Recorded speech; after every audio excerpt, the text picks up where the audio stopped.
Menko Marves Luhut Binsar Panjaitan menyebut bahwa tarif pesawat di Indonesia adalah salah satu yang termahal di dunia. Harganya bahkan menempati posisi kedua setelah Brazil. Olehnya, sejumlah strategi akan dilakukan guna menekan tarif pesawat tersebut. Apa saja strateginya?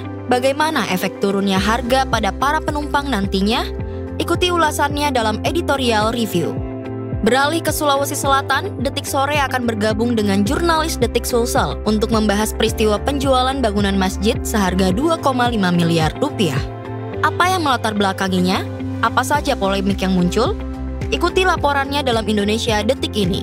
Sementara itu, Sunset Talk petang ini akan mengulas lebih dalam tentang konsep nilai dalam investasi. Bagaimana cara menghitungnya? Apa saja variabelnya?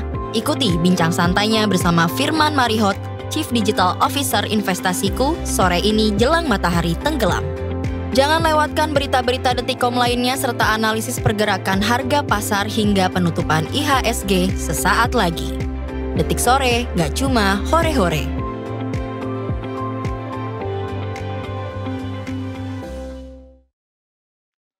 Halo Detikers, kembali lagi di Detik Sore, hore-hore.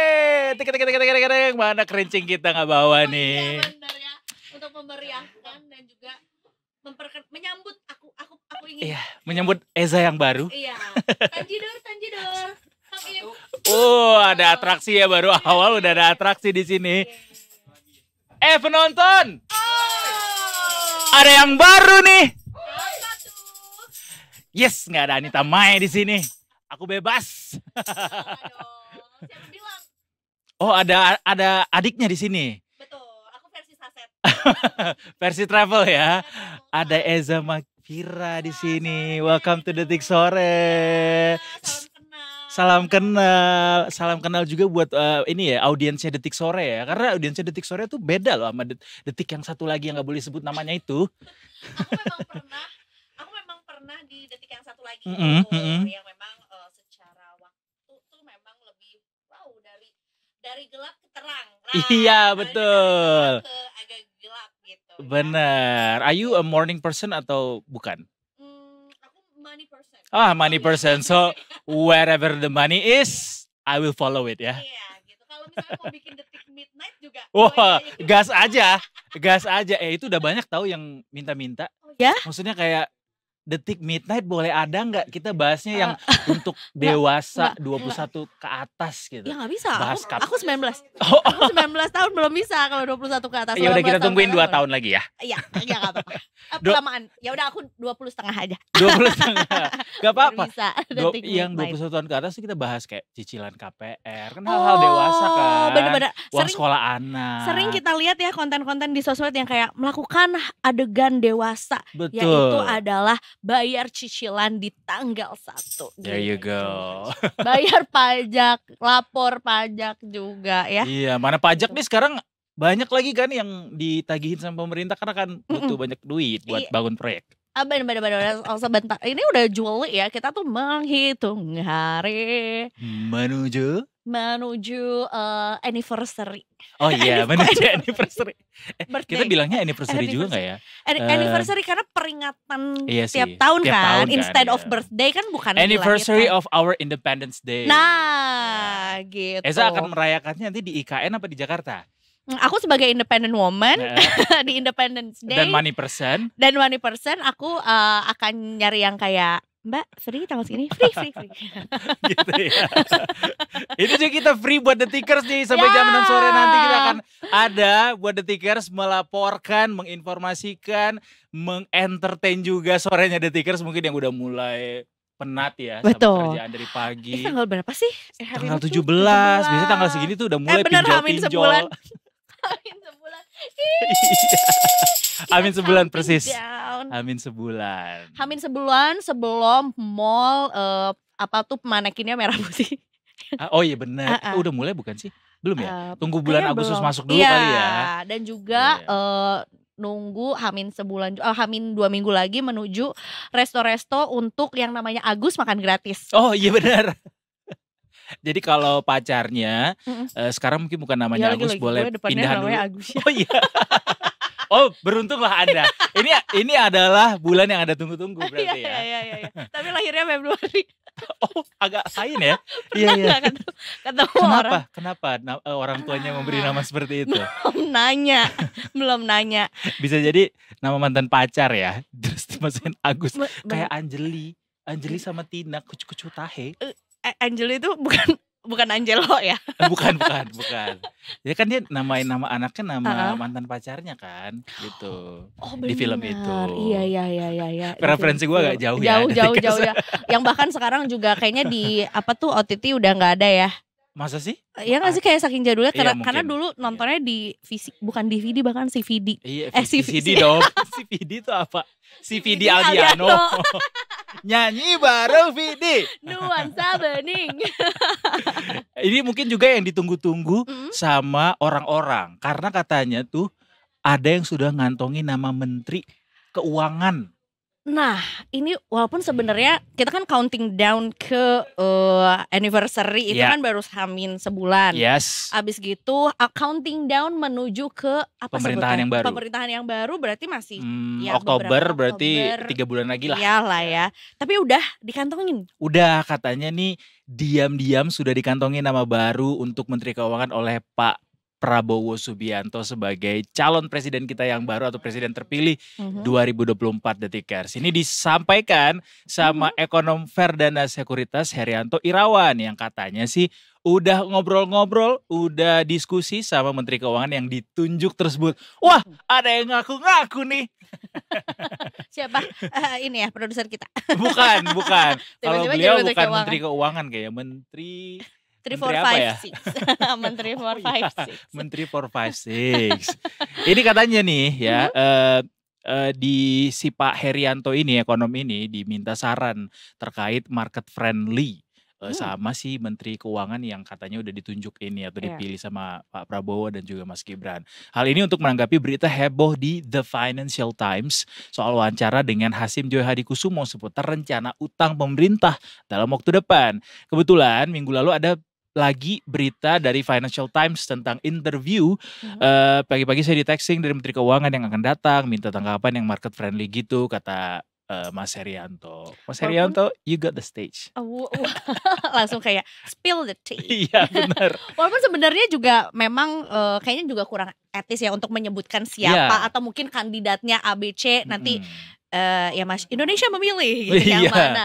Jadi memang sebetulnya tidak disebutkan siapa sosoknya, tapi tentunya salah satu checklistnya itu adalah menurutnya sosoknya itu sangat memperhatikan nasib market Indonesia. Oh gitu, makanya dia bilang market friendly ya. Market friendly. Maksudnya Bu Sri Mulyani kurang memperhatikan market.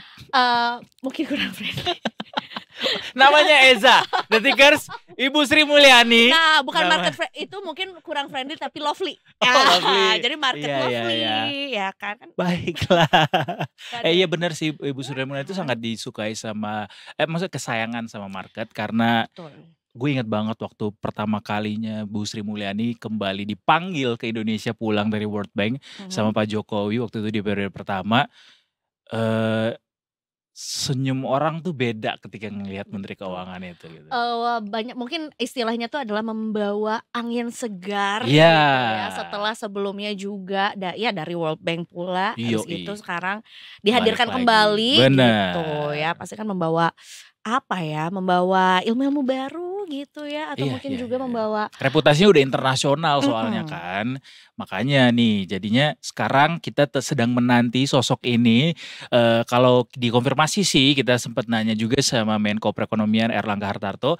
Jawabnya cuma singkat doang waktu ditanya soal nama Menteri Keuangan yang sudah dikantongi sama Pak Prabowo ini. Katanya gini, mesti ditanyakan sama Presiden elek. Kenapa sih Pak Erlangga harus pakai bahasa Inggris belakangnya? Presiden terpilih kan bisa. Kenapa elek? Jaksel. Oh Jaksel ya, rumahnya emang di ini sih. Di mana rumah-rumah menteri tuh? Belakang Gatsu dekat SCBD. Aduh Aduh, aku nggak kenapa tahu lupa? lagi. Aku Komplek taunya rumah ada menteri. Grand Laki. Oh iya benar. Pizzanya Dekat-dekat gede. situ lah. Iya. Walking distance kok itu. Iya kan? Gitu. Kenapa tiba gue lupa ya? Pokoknya daerah itu tuh masuk selatan. Jadi Iya, memang iya, iya. half-half Memang- ya dengan English ya. English, betul. Sebelumnya kita udah sempet juga sih dengar-dengar nama-nama Hmm. penggantinya Bu Sri Mulyani nih di pemerintahan Nah. selanjutnya. Udah ada beberapa nama yang santer terdengar, kayak yang sekarang jadi Menteri Kesehatan Pak Budi Gunadi Sadikin, yang juga lama kita kenal sebagai seorang bankir. Kemudian ada juga Pak Tiko di Dirut Mandiri yang sekarang menduduki kursi Wakil Menteri BUMN. Terus ada juga Roy Ketumilaar dari BNI. Kemudian ada Mahendra Siregar yang sekarang jadi Ketua OJK. Bankir semua. Betul, jadi ya gimana nggak market friendly ya gitu. Iya. Dan juga pasti ya mungkin untuk yang juga seorang ekonom ya itu adalah nama-nama yang cukup familiar juga Betul, betul. gitu. Walaupun sebenarnya kita juga tidak bisa bukan voting juga ya mau yang mana, bukan pilihan juga. Tapi tentunya kita berharap siapapun yang nanti maju menjadi Menteri Keuangan terpilih ya di kepemerintahan mendatang juga ya itu tadi benar bisa memberikan kata ya apa tadi Angin istilahnya segar ya apa berpihak kepada market ekonomi gitu, masyarakat. masyarakat. Iya, Termasuk kita gitu. juga dong, pajak friendly boleh nggak? Pajak friendly. Jadi nggak ditambah-tambahin lagi pajaknya atau ada jenis-jenis pajak baru gitu ya kan? Jadi kayak emang nggak perlu diatur negara ya pajak jadian itu tuh nggak usah pajak jadian. Masih ada yang gitu-gitu ya? Pajak jadian tuh udah lama banget terminologinya tahu. Udah lama nggak jadian kali. Oh. Jadi nggak ditagih. Ya kan, ya dong. Boleh dilanjutkan? Saya merenung dulu mau kontemplasi. Ya pokoknya yang kayak gitu-gitu pajak sepatu baru pernah nggak pajak? Jadi diinjek dulu. Diinjek dulu, iya. Nah, itu nggak usah lah diatur-atur negara ya, nggak usah. Jangan. Ya. Kebanyakan mikir negara nanti ya. Ini juga jadi sesuatu yang baru akan diluncurkan. Katanya ada BBM jenis baru yang mau diluncurkan sama Pertamina. Jadi sebenarnya gitu. Ini sebenarnya untuk yang memang aku juga nggak terlalu fanatik dengan otomotif, lebih karena nggak ngerti ya, yang penting kendaraan maju aja. Ini kan udah cukup banyak yang beredar di market kan, dan tentunya juga kalau ada jenis baru lagi kita makin bingung lagi kayak. Ya. Jadi aku tuh mau milih Ron yang mana ya gitu ya. Betul. Ron 98 apa Ron Nisianturi gitu. Bahkan jangan sampai BBM-nya dulu deh yang baru. Ini bukan kanan apa kiri? Oh itu juga. Lu bingung ya? Emang ada mobil yang beda bukannya? Iya kan ada yang di kanan ada yang di kiri. Oh iya. Gitu. Ada juga beda negara beda ini juga katanya ya produsennya. Produsennya bikinnya terserah produsennya deh.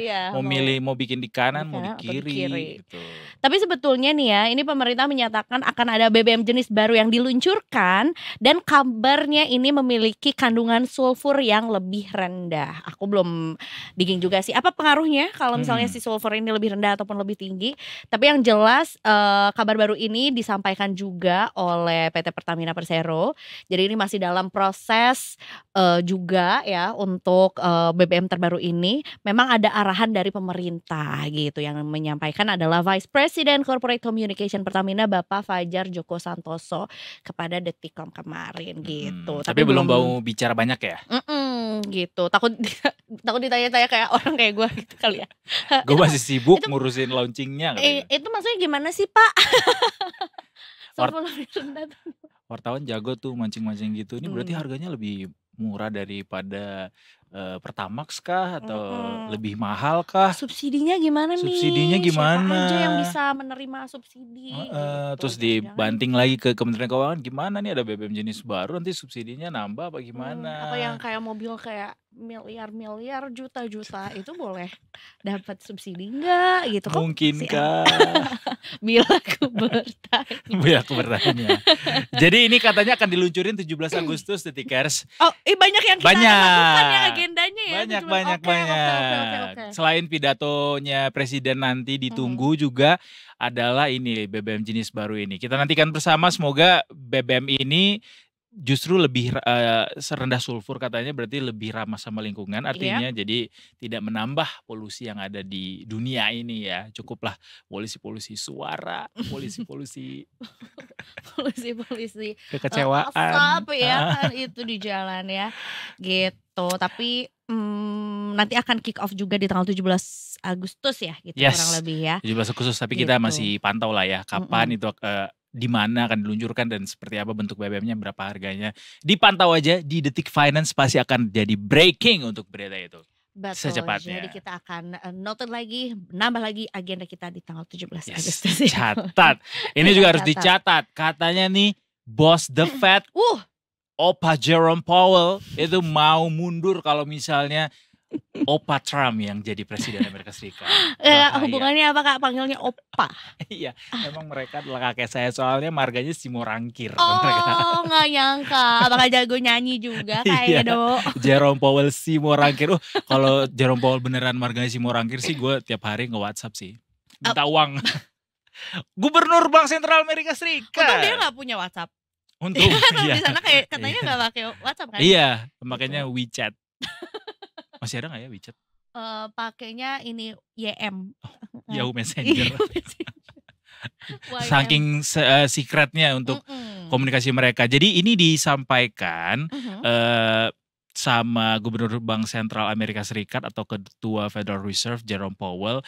Kabarnya sih ya, gosip-gosip itu akan mundur katanya kalau misalnya Donald Trump lagi-lagi jadi Presiden Amerika Serikat. Menanggapi hal tersebut, mantan orang nomor 1 negeri Paman Sam ini, yaitu si Opa Donald Trump ini akan menghormati katanya keputusan dari Powell kalau memang benar demikian. Santuy dia nanggapnya. Saya akan biarkan dia melakukan apa yang dia lakukan, terutama kalau menurut saya dia melakukan hal yang benar, kata Trump. Trump kayaknya setelah ada pencobaan pembunuhan adegan itu ini ya. ya agak calm Kalem gitu ya. gitu. Enggak agresif gitu komentarnya. Atau mungkin sebetulnya ya nggak tahu ya, mungkin dia lagi masih masa recovery, itu sakit kan? Oh iya benar. Dia nggak sakit, Bener, jadi dia bener. mungkin kalau saya Belum mentalnya kan. iya, Iya. kalau mungkin dia terlalu kayak lo nggak boleh kayak gini gitu ke lo Powell nggak gitu ya bahasanya. Bisa sih mungkin Atau aja. mungkin kalau terlalu menggebu-gebu nanti recovery-nya makin lama lagi. Iya, gitu. jadi ada saran dari dokter, mungkin memang Bapak agak tenang aja ya. Nggak usah terlalu menggebu, nanti telinganya lepas kalau misal terlalu banyak bersuara. Itu mungkin arahannya. Atau pernah lihat gak orang yang kalau dia swear on something, abis itu ini katanya, iya sumpah nih, Oh, iya. pernah nggak gitu? Bukan ini ya? Biasanya orang Sunda, kok hidung sih? Hidung Pinocchio kan, Oh, biar iya jujur gitu juga. maksudnya. Bukan, jadi kayak kalau orang Sunda, Oh ini. nih Gimana bahasa Sundanya? kereceli orang gitu, sumpah ya. Ini kalau Kereceli urang mah. kalau gua bohong, potong nih kuping gua gitu. Iya. Oh iya benar, potong nih Bener, kuping gua. Potong nih kuping gua kalau gua bohong. Nah, jadi mungkin itu bisa membuktikan kayak gua nggak bohong nih tembak kuping gua kalau gua bohong. Waduh takut tembak ya. Aduh, ini juga ada yang menakutkan Detikers. Katanya sih market hari ini ISG itu lagi-lagi bergerak dalam zona negatif. Udah 3 hari market tuh slow down terus, koreksi terus. Ada apa ya kira-kira yang pengaruhi? Kita akan bergabung sesaat lagi bersama dengan Investasiku untuk menutup pasar modal hari ini di Indonesia, di dalam negeri. Tapi sebelumnya kita akan menyaksikan dulu beberapa sentimen yang mempengaruhi perdagangan pasar hari ini. There you go. Ini dia.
Alright, welcome back to Detik Sore. Welcome Gak back. cuma Hore-hore.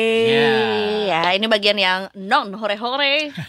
bisa kok sama orang ini bisa tetap hore-hore walaupun bahas Atau hura-hura. Iya bisa. Ini waktunya hura-hura. Oh, ada Eko di sini. Padahal Eko biasanya di Detik Pagi ya. Nah, tapi kalau turun terus kita haru-haru. Oh iya benar. Waduh bagus lagi. Instead of hura-hura kita haru-haru. Haru-haru ya kan. Kita lihat dulu makanya apakah ini kita bisa berhura-hura atau berharu-haru ria ya. Oke, kita tanyakan sama kuncennya langsung ya. Mbak Sheryl Tanuwijaya, Head of Research dari Investasiku. Selamat sore. Halo sore Mbak. Boleh kenalan dulu, kenalan dulu. Iya, Kenal aku lagi. Eiza. Aku Sheryl. Aku mau tahu. Cek. Biasanya kalau kode. cewek baru kenalan gitu, apa sih yang diobrolin? Biasanya lebih ke notes kayak Kak Sheryl hari ini lipstiknya merah, aku suka sekali. Cantik gitu. banget, Cantik skincare-nya banget hari apa ini. gitu ya? Kalau cowok mengomentari penampilan sesamanya, nah gimana? Kok ini sih Gimana? seksis sih? Beda-bedain. Nah, iya. Enggak. Enggak, karena tadi pertanyaannya kalau Iya, cewek, iya, sekarang iya, gimana iya. dari cowok Kan nggak balikin. boleh. Kalau cowok gimana nanya kayak gitu? Kalau kita Kan baru langsung ketemu nanya nih. situasi dan kondisi bangsa sih biasanya. Gimana? Kayak Oh iya. bagaimana Kayaknya situasi? tuh cowok yang udah berusia amat matang. Iya memang. Iya matang di pohon. Matang di pohon benar. Matang kayak pergerakan ISG hari ini nih. Udah merah. Kemarin kata Pak Sheryl kan kita tuh sebulan terakhir ISG tuh kan naik ke Betul. puncak gunung. Sekarang udah turun lagi dia. Iya. Kalau seminggu ini udah nih kalau misalnya lihat grafiknya turun terus kan. Cenderung turun gitu. Sampai hari ini juga. Kalau hari ini sih sejauh ini sebelum market ditutup sesaat lagi itu masih pergerakannya masih sangat Konsolidasi tipis ya. tipis ya. Tipis. Apa nih Mbak Sheryl yang mempengaruhi perdagangan hari ini? Oke, jadi kita lihat memang bursa regional Asia di siang hari ini juga merah ya, merah tipis-tipis. Padahal merahnya lebih dalam sih. Kalau kayak Hang Seng akhirnya hijau tipis 0,06%. Tapi kalau Shanghai ini merahnya 0,45% gitu. Nikkei menguat tipis 0,2%. Jadi variatif kita lihat ya. Kalau Eropa kompak merah semua gitu. Kalau Indonesia merahnya masih malu-malu.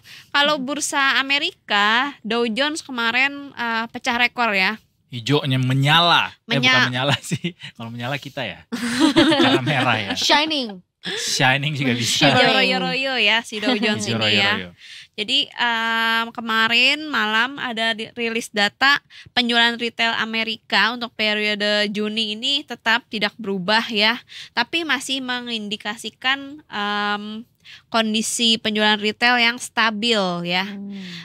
Jadi pengaruhnya ini ke perekonomian positif sebenarnya karena mengkonfirmasi kekhawatiran yang akhir-akhir ini ada di pasaran bahwa Amerika apakah akan segera resesi ya di akhir tahun.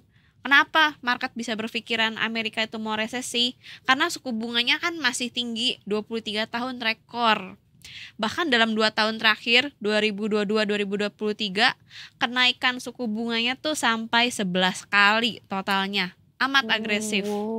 Dan kita lihat juga kalau dari pertumbuhan PDB kuartalan, PDB kuartal 1 ini juga melemah gitu dibandingkan kuartal-kuartal sebelumnya. Jadi market khawatir kalau Amerika akan menuju resesi. Tapi dengan rilis data penjualan retail semalam periode Juni yang masih stabil, ini untuk jangka pendek setidaknya menjauhkanlah pandangan bahwa Amerika akan resesi. Jadi lebih tenang lah. Tapi meskipun penjualan retail ini sikapnya netral terhadap kebijakan moneter The Fed seperti itu. Kalau kita lihat indeks Nasdaq kemarin justru sempat konsolidasi melemah ya. Jadi kita lihat juga mulai ada switch nih dari saham-saham big caps di Amerika beralih ke saham-saham gorengan di Amerika. Jadi di saham-saham gorengan tuh tidak hanya ada di Indonesia ternyata ya. Mana-mana emang Ada orang suka crispy gorengan. stock. Ya, kalau di Sore gini Amerika ya. gorengannya apa ya? Ya, gorengannya apa ya? Ya, Cimol ayam mungkin. goreng. Ada cimol di Amerika. Nggak nyangka juga ya. Banyak orang Bandung kali di situ. Saya dong harusnya pindah ke sana ya. Tapi memang Indonesia nggak sendirian ya Mbak Sheryl ya untuk indeks yang cenderung koreksi ini di bursa regional, apalagi banyak yang jauh lebih dalam dari Indonesia gitu. Iya, Eropa misalnya kompak tuh koreksinya Semuanya. sudah hari kesekian, koreksinya makin dalam pula. Jadi memang dari dari Eropa tuh masih menanti rilis data inflasi di berbagai negara Eropa dan Eurozone di sore hari ini. Tapi ngelihat kondisi hari ini kayak tadi sebulan kan udah naik-naik ke puncak gunung. Artinya apakah memang lebih banyak ini pengaruhnya dari aksi profit taking yang dilakukan investor dominasinya, atau ini pengaruh dari global itu sendiri? Ya, kita lihat memang sentimennya lebih ke profit taking ya. Karena secara momentum juga sudah menunjukkan overbought alias sudah jenuh beli nih. Karena kita lihat secara harian naiknya sudah 1 bulan full gitu ya. Jadi koreksi yang terjadi sehat ya. Kita lihat memang pada umumnya mau instrumen keuangan apapun selain saham lah, mau komoditas ataupun mata uang, pasti di dalam tren yang menguat kecenderungannya ada konsolidasi melemah dulu, lalu lanjut lagi menguat kayak gitu. Jadi nggak perlu khawatir. Kalau dari global memang marketnya masih sudah price in ya sama pemangkasan suku bunga The Fed 2 kali. Jadi ya rally. Tapi market masih berancang-ancang nih, masih mencermati juga perkembangan yang ada dari rilis data ekonomi, lalu juga tentang probabilitas apakah The Fed bisa sampai memangkas suku bunga tuh sampai 3 kali. Kalau benar-benar untuk tahun ini ya. Untuk tahun ini. Kalau benar-benar sampai 3 kali ya dengan cepat pasti IHSG bisa all time Menembus. high baru. Berapa Kita lihat. resistensinya? Target kita sih nggak muluk-muluk ya di 7.450 sampai 7.500 untuk tahun ini untuk target moderat. Seperti itu, dan kita lihat sih dengan perkembangan IHSG yang dalam 1 bulan ini menguatnya lumayan signifikan, kita optimis dengan sisa waktu 5 bulan lagi itu bisa tercapai. Kayak gitu. Amin, biar pada bisa Natalan dengan meriah ya. Iya. Akhir tahun, tahun baruan ya. Walaupun sebenarnya masih setengah jalan lagi lah ya. Iya, Iya, setengah iya, jalan Setengah lagi. jalan lagi lah. Betul. Mudah-mudahan deh beneran diturunin sampai 3 kali. 2 kali juga udah oke ya Mbak harusnya ya. Gak usah harus sampai 3 kali gitu. 3 kali lebih banyak bagus lebih lagi. bagus Ya, dong. betul. Kalau bisa lebih kenapa kurang? Kalau bisa semaksimal mungkin. Emang optimal manusia tuh mungkin. kurang bersyukur ya orangnya ya. Maksudnya kemarin kita tuh sempat bahas kayak 1 kali juga Udah bagus, kan, iya, udah waktu bagus. April. Sekarang gara-gara makin kesini makin bulat untuk mangkas, minta Iya. 2 kali, 3 kali gak cukup. Kalau bisa lebih banyak lagi. Soalnya kalau 3 kali bonus payung katanya. Payung cantik ya. Payung cantik, jangan lupa Iya, iya. cantiknya ya. Mari kita lihat penutupan IHSG hari ini. The Ticker sudah ditutup di level 7224. Angka yang sama dengan pembukaan 7224 juga. Jadi stagnan ya, bisa dibilang stagnan IHSG hari ini dengan pelemahannya tipis sekali, cuma 0,074 poin, not even 1 poin pelemahannya. Betul. Kita lihat tapi yang unik hari ini transaksinya lumayan ramai ya, karena masih ongoing 11,5 triliun. Kalau kemarin kan 8 triliunan ya, di bawah average 10 triliun per hari. Kita lihat investor kelihatannya sudah mulai agak tenang karena tadi menjelang closing market ada hasil rapat Pengumuman Dewan Gubernur Bank Indonesia RDGBI untuk periode Juli, dan sesuai perkiraan pasar, Bank Indonesia kembali mempertahankan suku bunga di level 6,25%. Kalau kita lihat sentimennya juga masih bagus, fundamental ekonomi Indonesia masih kuat, dan BI juga masih optimis dengan target pertumbuhan ekonomi di tahun 2024 ini. Anyway, kemarin IMF ada rilis report ya tentang proyeksi pertumbuhan ekonomi global periode Juli gini. Apa tuh Mbak? Jadi yang menarik, IMF ini mempertahankan outlook pertumbuhan ekonomi global untuk tahun 2024 tahun ini, dan 2025 tuh tetap tidak berubah di 3,2 dan 3,3%. Tapi justru untuk Amerika, ekonomi Amerika ini direvisi turun sebesar 0,1% Bagus dong berarti. untuk tahun 2024. Jadi targetnya lebih pesimis dong, 0,1% dibandingkan sebelumnya gitu. Nggak, maksudnya ketika Tapi double Amerika mungkin karena diturunkan. ekonominya turun, Mm-mm. kemungkinan The Fed untuk bisa mangkas suku bunga makin besar kan, Mbak? Nah, justru ini dia kenapa turun? Karena dilihatnya proses disinflasi atau proses penurunan inflasinya ini kalau menurut IMF ya cenderung akan terhambat. Oh gitu. Karena inflasi jasa alias tingkat upah di Amerika tuh masih relatif tinggi. Jadi itu bisa menahan The Fed untuk lebih cepat memangkas suku bunga karena The Fed kan masih kekeh ya, masih mengacu pada level inflasi 2% gitu. Padahal inflasi 2% itu terjadi di 2-3 tahun lalu saat harga komoditas energi seperti batu bara itu masih di 100 US dollar per ton. Lalu harga minyak masih masih jauh. Sekarang kan 80-an US dollar per barrel. Saat itu masih 50, 60 seperti itu. Jadi agak-agak kurang realistis ya bisa dikatakan ya, target 2% baru inflasinya baru suku bunganya diturunin. Kayak gitu. Justru itu yang bisa menjadi penghambat pertumbuhan ekonomi Amerika. Jadi agak telat kalau menurut IMF pemangkasan suku bunganya. Tapi setidaknya IMF juga tidak merevisi pertumbuhan ekonomi global ya, Mbak. Karena dalam tahun ini tuh kayaknya atau dari 2 tahun terakhir suka banget merevisi proyeksi kenapa gitu. Pertumbuhan ekonomi global tidak berubah? Meskipun Amerika kan masih menjadi ekonomi nomor 1 ya, tapi dia direvisi turun. Tapi justru IMF tuh melihat China yang ekonominya akan naik. Jadi untuk 2024 ini China direvisi naik PDB-nya ke 5%. Bahkan 2025 juga direvisi naik dari 4,1 ke 4,5%. Nggak hanya China, Eropa juga direvisi naik, tapi hanya 0,1%. Penasaran bagaimana dengan Indonesia? Penasaran lah, gila. Masa enggak? Kasih tahu nggak ya? Iya. Jadi kalau untuk view-nya Indonesia, IMF tuh tidak berubah, masih tetap stabil di 5%.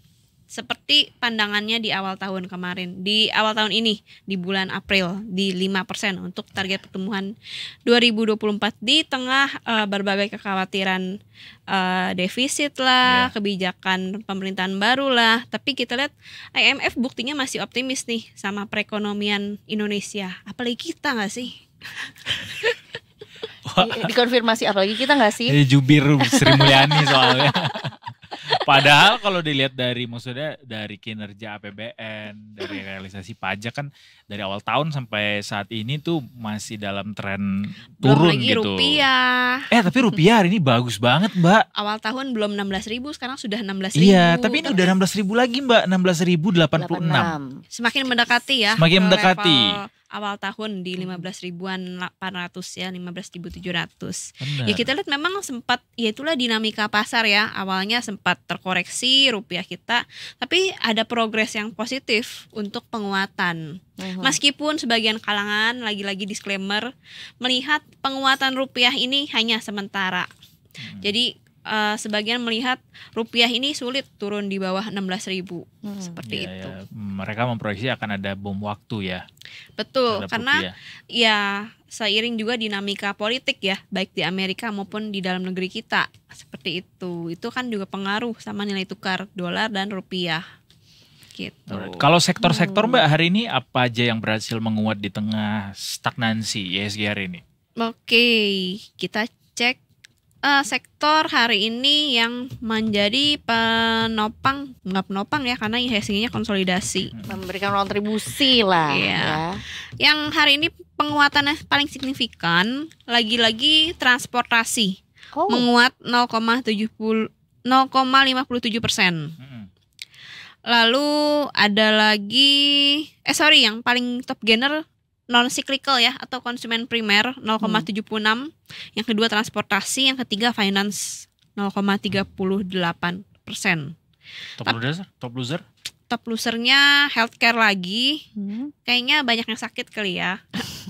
Oh, cocok logi sama kondisi terakhir. Justru Jadi, nggak banyak yang sakit gak sih? Mbak Sheryl nih baru kena flu Singapura. Oh. Kamu udah sembuh ya? Iya, baru kena. Sampai harus kan. impor gitu Mbak flu-nya. Iya, makanya. Sukanya barang branded sih Anda.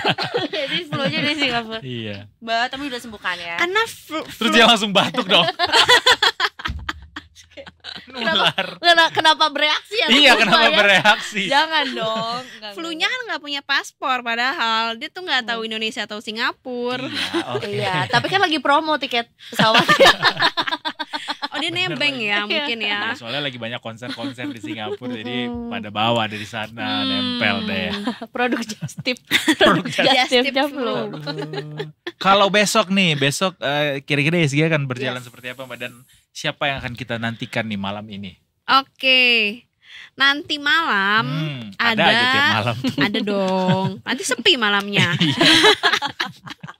Jadi market itu selalu berusaha menghibur semua ya, baik yang jomblo maupun yang berpasangan. Tiap malam pantengin market. Terima kasih market. Oh. Kena yang jomblo. Iya, iya. Langsung Kok kenapa makasih judge? soalnya. 2 kali hari ini. Kenapa ngejat sih? Soal kejombloan enggak dong Iya. ya. Jadi hari ini ada rilis data inflasi dari berbagai negara di Eropa dan Eurozone. Terus juga nanti malam dari Amerika ada komentar dari anggota The Fed, yaitu Mr. Waller. Dan juga ada indeks produksi industri Amerika periode Juni. Tapi yang lebih fokus itu inflasi Eropa dan komentarnya si The Fed Waller, bukan Powell. Waller bukan Powell. Gantian hari Kenapa ini. sih mereka namanya mirip-mirip gitu Mbak? Ada ini nggak? Ada sejarahnya nggak? Atau mereka sebenarnya shift-shiftan gitu, karena kan tadi Iya, gantian. Mr. Powell udah memberikan Statement. soal presidential ya kan. Nah, soal ekonomi ya. Oh Iya, bagi tugas gantian dia. Tugas ya. Lu jangan NPD dong gitu kata bawahannya ya. Lu mulu yang komentar gua dong. Iya. Gantian Lu ya. juga mau dapet exposure kali. Nah, untuk IHSG-nya besok Iya. kita lihat sih ada potensi rebound ya setelah 3 hari koreksi. Karena sudah merespon juga, sudah lumayan tenang juga marketnya mendengar outlook dari Bank Indonesia. Kita lihat besok level supportnya di 7.200, level bawahnya. Andai pun melemah tuh ada support tahanan di level 7.200. Untuk resisten targetnya di level 7.290 seperti itu. Oke. Slow but sure ya. But sure. Seperti judul albumnya Slang ya. Emang iya? Iya, ada salah satunya Slow but Sure. Aku harus cobain pulang. Yuk pulang yuk. Belum, masih lama kita pulang ya, masih lama. 2 jam lagi. Oh. Masih lama, tapi kayaknya Mbak Sheryl udah bisa pulang sih. Jangan Karena udah kelar, udah Baca lu kelar. nggak maksud ya, itu aku cuma. Ih bener-bener. Seolah-olah gue mengusir ya. Iya. Enggak. Mbak Sheryl masih akan lama hari ini. Iya. Karena hari ini khusus Mbak Sheryl akan menjadi Guardian Angel. Wow. Iya, nanti di Dewa segmen penyiar Sunset lama. Talk. Betul. Iya, betul. Anyway, terima kasih Mbak Sheryl Makasih. for See always you coming again. back Makasih, here. Mbak. Terima kasih petua-petuahnya. Belum ngasih petua hari ini. Belum, Kasih belum, dong belum. kata-kata Kali hari ini dong. nggak petua, kali ini jokes aja. Apa? Udah banyak dari tadi. Oh, ngerasa lucu. Iya. Keep healthy gitu aja Oh, kayak. iya. Jangan flu Iya. Singapura. Lagi Kita juga bisa produksi sendiri. flu Amit, flu lokal ya. Ya flu biasa aja, masuk angin juga kan Indonesian made. Iya. Iya. Flu klinik. Nah, iya, kayak gitu. Tetikers, jangan kemana-mana. Sampai jam 6 sore nanti kita masih ada terus. Dan habis ini kita mau ngobrolin soal tiket pesawat mahal. Nah, Nih. barangkali mau ke luar negeri aja. Iya. Mencari flu. Aduh, jangan flu lagi dong. Aduh, itu katanya kayak mirip-mirip ini tahu flu Singapura. Udah pernah kena belum? Jangan. Belum mau. kan? Nah. Belum. Mbak Sheryl tuh bilang kalau gejala itu mirip-mirip COVID. Nah, lo pernah COVID belum? Pernah, tapi gue gak kerasa apa-apa gitu. Oh, COVID. nah gue udah hebat S3 banget. COVID dan S1 S2-nya tuh parah sih. Jadi kayak Luar no way biasa. lah buat flu Singapura nggak dulu ya Iya, gitu. Jadi jangan deh. ya. Nah, kita akan ngobrol bareng pengamat penerbangan sesaat lagi Detikers. Buat yang mau nanya-nanya kita persilahkan banget loh. Di kolom komentar bisa tuliskan pertanyaan soal tiket pesawat nih. Soalnya kan banyak netizen yang huru-hara kan di media sosial. Atau Gitu. mungkin juga menuju ke Q3 pengen agak rehat dulu liburan Betul. Indonesia aja itu ya Mumpung kan. masih summer ya.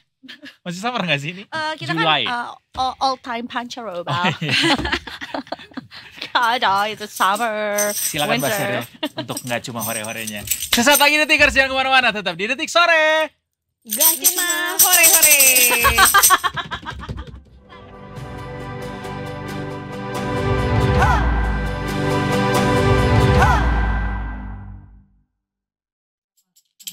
You're still watching Detik Sore. Gak cuma hore-hore. Hehehe. Ya gimana kita tadi udah gak cuma hore-hore, sekarang boleh. Yang tadi kita hura-hura Iya, hura-hura. dan ada haru-harunya juga dikit. Tapi kan bukan menaruh ya, kita punya banyak harapan lah ya. Ya, harapan bahwa ekonomi bisa tetap tumbuh slow but sure tadi setiap tuh. 5% itu tadi kan. Mm-mm. Slow but sure. It's Ini not juga bad kita news at all. not bad news, tapi ini juga harusnya a good news ya. Karena kemarin tuh inget gak, Pak Luhut sempat bilang kalau harga tiket pesawat itu termahal kan di dunia dan harus diturunin. Congratulations. Kita juara 2 termahal di dunia. That's still an achievement though. Achievement untuk termahal tapi ya. Ya berarti sebenarnya ekonomi kita baik-baik aja dong, karena kan we can Mahal. afford. Udah mahal tapi masih tetap ada yang naik gitu ya. Tapi berarti kan kan sebenarnya inflasi. Ya berarti kita tuh mampu. Enggak gitu ya? Mampu, ada yang mampu buat beli tapi ada yang gak mampu buat beli. Saya. Sehingga akhirnya terjadi ketimpangan tuh. Iya. Yang bisa naik pesawat jadinya cuma yang itu-itu aja orangnya, dia tidak merata dan maskapainya pun akhirnya ikut terombang-ambing gitu. Betul. Nah, ini karena si tiketnya mahal jadi dilema kan. Padahal sebenarnya juga sebetulnya, nah kalau aku memang mau cukup memperhatikan juga soal pariwisata ya kan. Iya, Karena iya. aku kan juga ini ya. party Oh, ya. S-party. Karena kan Iya, iya. sebenarnya juga kita punya banyak banget campaign yang ya di Indonesia aja. Iya, gitu ya. iya. Terlepas dari ya ada apa perjalanan bisnis dan segala macam lah. Tapi kan untuk pariwisata kayak ya katanya kita disuruh untuk Berwisata liburan di dalam ya negeri. berwisata di dalam negeri aja. Udah dibikin Bali-Bali baru tuh. Oh. Tapi kan ternyata destinasi populer bahkan tetap mahal juga gitu si tiket pesawatnya. Padahal kan katanya kalau harga suatu tiket itu supply demand kan. Kalau demandnya banyak berarti harusnya harganya bisa terkendali. Tapi destinasi yang super prioritas itu juga harganya mahal-mahal. Lantas kenapa? Mengapa? Bagaimana? Kita akan kupas semuanya barengan sama Pak Gary Suyatman sore ini Detikers, pengamat penerbangan yang kali ini menyempatkan waktu untuk hadir di Detik Sore, bahas itu semua. Selamat sore Pak Gary. Pak Gary, halo. Halo Pak Gary. Freeze. Jangan dikasih. Freeze. Kalian freeze tambah freeze jadinya cair To gitu. freeze. To freeze. Oh kita masih nungguin Pak Gary yang mungkin memanaskan diri dulu ya biar karena lagi freeze. Udah. Udah. Sudah bergabung bersama dengan kami lagi Bapak Gary Suyatman. Selamat sore Bapak. Freeze. Wah Pak Gary kayaknya sinyalnya terhambat sama lelang frekuensi ya. Kemarin kita bahas lelang frekuensi. Betul, Jadi betul, pita betul. Ikutan kan akan ikut lelang juga. akan ikut juga mau ngambil frekuensi, mau bikin radio sendiri soalnya. Oh biar bisa 6G. Iya 6G. Belum ada. G6. Bapak, nyambung nih like a Iya. G6, like a G6. Pak Gary, selamat sore Pak. Bapak, Selamat sore. Suara kita bisa Udah. diterima dengan jelas Pak? Bisa ya. Aman. Iya. Tadi mungkin belum kecolok kabel wifi-nya kali ya, jadi keputus. Justru dimatiin wifi barusan. Oh, ini. pakai provider sekarang. Providernya apa Pak? jangan dong. Gak usah ya. Ini Pak Gary ini paling sering nih ngabarin situasi di dunia penerbangan di Penerbangan, media ya. sosial gitu, di X Mhm. khususnya. Jadi kalau mau tahu yang breaking tuh ngikut follow X-nya Pak Gary aja. Siapa tuh. tahu mungkin nanti dari Pak Gary juga suka katanya nge-tweet juga kode diskon ya Pak ya, kode diskon tiket pesawat. Oh influencer juga ternyata Iya, ya. Pak Gary X apa gitu. Benar, nama benar, maskapainya benar. Atau nama OTA-nya. Kata Pak Gary, senggol dong. Biar beneran kejadian ya. Iya terserah mau yang biru, merah, kuning. Pak Gary ini udah disebutin tadi sama Eza bahwa kita tuh disuruh untuk wisata di dalam negeri aja, tapi masalahnya tiket domestiknya mahal-mahal. Bahkan kita juara 2 Pak di dunia Pak. Iya. Termahal di dunia. Kemarin Pak Luhut bilang kayak gitu, Pak Gering responsnya kayak gimana Pak? Saya bilang sumbernya dari mana kayak begitu. Sumbernya dari Sebenarnya dari mana? Soalnya gini, kalau memang dikatakan kita kedua paling mahal di dunia, oke, kita ambil aja. Gampang kok buka dari online travel agent, buka aja dari mana di negara lain. Enggak kok, banyak lebih mahal dari kita. Oh, banyak yang lebih mahal dari kita. Banyak yang lebih mahal dari kita. Jadi mungkin bukan top bukan nomor 2, mungkin nomor 20, 30. Oh, not even big 10 gitu ya. Tapi kalau dibilang paling murah juga enggak, kita tahu itu ya. Jadi sangat disayangkan itu nggak jelas sumbernya apa gitu. Terus ujung-ujungnya minta turunin harga. Ke Pak Menteri Pariwisata malah bilang, oh enggak, itu maksudnya kelas bisnis. Oh, kelas bisnis. Agak lain ya memperbandingkannya dengan kelas bisnis ya. Saya bilang, aduh kok masih kayak begini gitu. Iya. Kita yang kelas ekonomi diam aja. Nggak relate kita yang kelas ekonomi. Iya, padahal kan banyaknya kelas ekonomi justru yang jadi perhatian ya Pak. Bahwa selama ini tuh kita sulit untuk bisa menjangkau harga tiket yang makin kesini tuh makin mahal gitu. Bahkan di destinasi-destinasi yang banyak cukup pengunjungnya populer, gitu betul. wisatanya. Mungkin Pak Geri mau jelasin lagi, elaborasi lagi. Sebenarnya situasi harga tiket yang mahal ini sebabnya apa dan apa bottleneck-nya sehingga pemerintah tuh kayak sulit gitu untuk bisa menanggulangi atau menjembatani ini semua, Pak Geri. Oke, kalau kita tanya ya, tiket murah tuh berapa? Bisa ke Jogja atau ke Bali gitu ya. Orang akan pada bilang, ya kita kangen zaman dulu ke Jogja bisa bayar cuma 500.000, 400.000 gitu.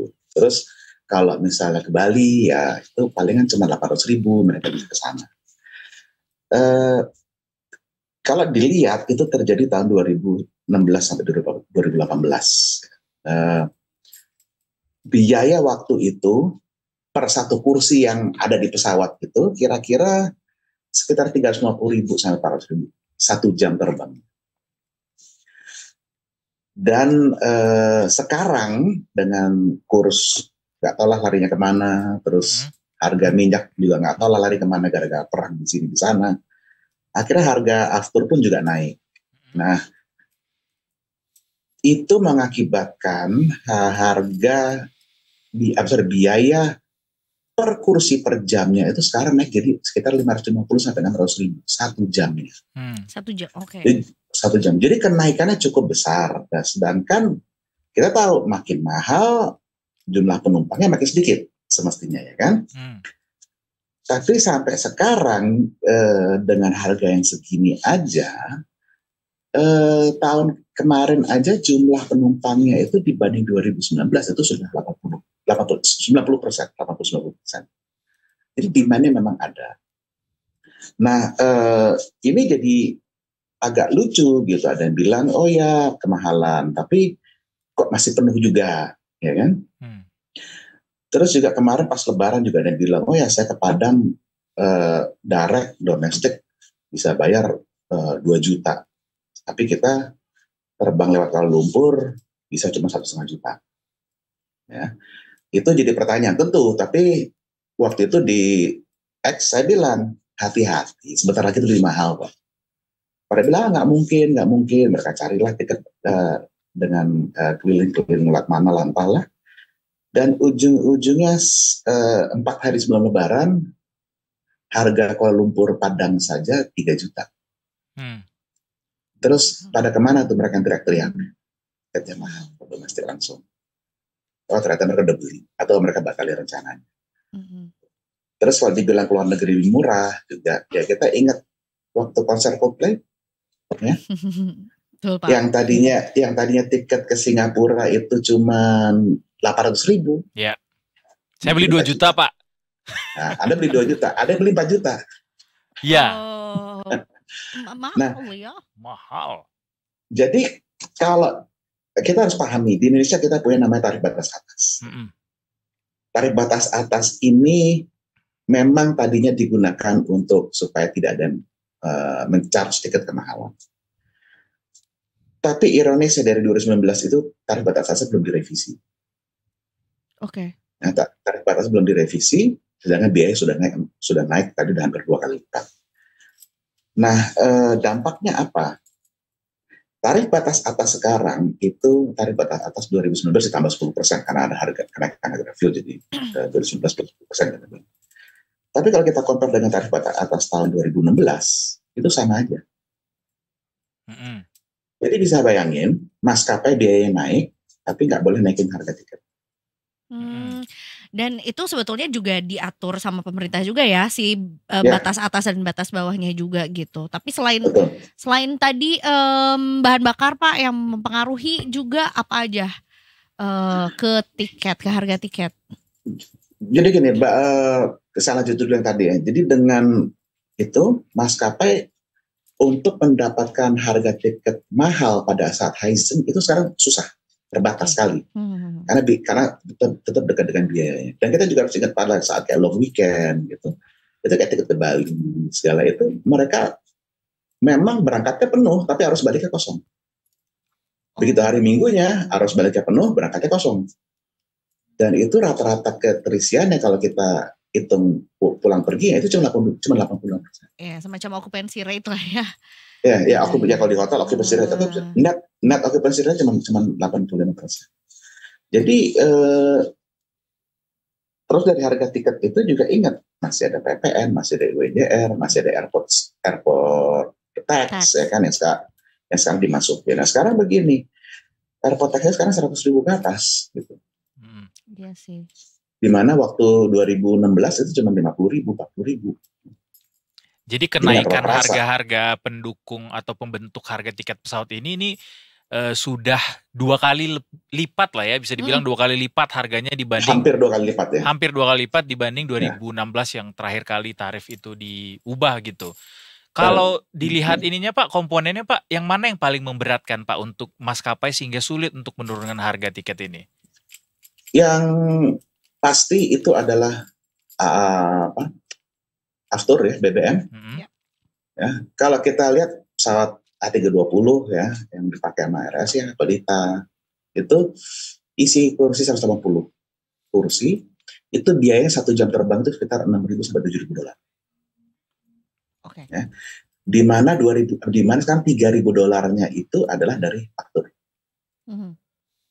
Nah, jadi bisa bayangin itu sekarang 40% lebih, ya, atau sekitar 40% dari total biayanya. Itu sudah kena efek dari harga minyak di dunia. Ya, terus leasing, maintenance, suku cadangnya itu beli dari luar semua. Jadi itu kan kurs dolar. Terus biayanya pun sekarang naik. Yang dulu mungkin 1 jam terbang kita bisa cukup ngisiin uang sekitar 600-700 dolar 1 jam terbangnya, sekarang harus 800 sampai 1.000 dolar bahkan 1 jam terbangnya. Itu karena kenaikan harga komponen di luar negeri. Kita belum ngomong masalah biaya impor suku cadangnya ya. Ini kan karena dari yang kemarin udah rame dibilang oh ya kita akan coba nolkan suku cadang impor suku cadang. Ya itu maskapai udah minta dari 20 tahun yang lalu gitu. Tapi belum dilaksanakan sampai sekarang. Belum juga dengan alasan oh ya itu tidak sesuai, itu tidak melindungi industri Indonesia, industri dalam negeri dan lain-lain. Oke. Tapi kalau itu diadakan juga, efeknya ke biaya operasi berapa? Itu cuma 1-2%. Ya, itu ngaruh sekali ke biaya si maskapai, tapi ke harga tiket itu dikit banget ngaruhnya. Terus juga PPN buat aftur itu juga ada. Oke, itu mungkin kalau ditiadakan kita bisa menghemat sekitar 5%-an lah dari biaya bahan bakar. Tapi itu kembali lagi itu total cuma 6%. Ya, 6% dari 1 juta berapa? Cuma berapa itu? 60.000 kan? Iya. Pak Geri, dari pengusaha sekarang kan dari kemarin-kemarin nih usulannya selalu minta tarif batas atas ini direvisi gitu kan, supaya bisa tuh yang namanya subsidi silang itu praktiknya benar-benar dijalankan. Nah dengan saat ini tarif batas atas masih sama, konsep subsidi silang itu kan katanya tidak bisa diterapkan gitu Pak ya. Eh, Ya. jadi gimana Pak? Kenapa pemerintah nggak mau merevisi tarif batas atas itu supaya bisa win-win solution buat maskapai bisa Betul. bagus industrinya, buat masyarakat bisa terjangkau gitu tiketnya Pak. Apa yang jadi Iya. bottleneck? Jujur kita nggak tahu kenapa. Ya, peraturan untuk yang mengatur tarif batas atas itu sudah jelas. Biaya apa yang masuk dan lain-lain, dan itu setiap 3 bulan harus direvisi. Ini udah 5 tahun nggak direvisi. Oke, pada saat tahun 2020-2021 kita paham kenapa nggak direvisi, karena lagi COVID.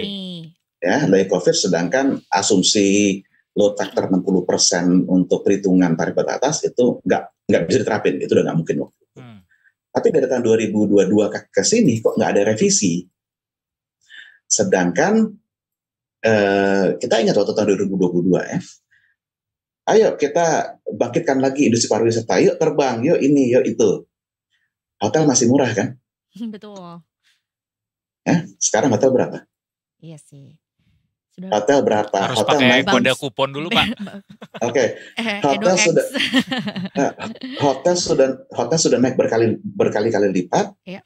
Boleh, tidak ada yang ngomel, tapi begitu airline mau naikin harga tiket hanya mungkin 10-20%, ngomel. Sa-Indonesia netizennya ngamuk semua. Iya, Terus kita di industri penerbangan bilang, ini kita nih perusahaan bukan yayasan. Gitu loh. Terus sekarang begini, gaji itu belum naik loh dari 2019 di airline.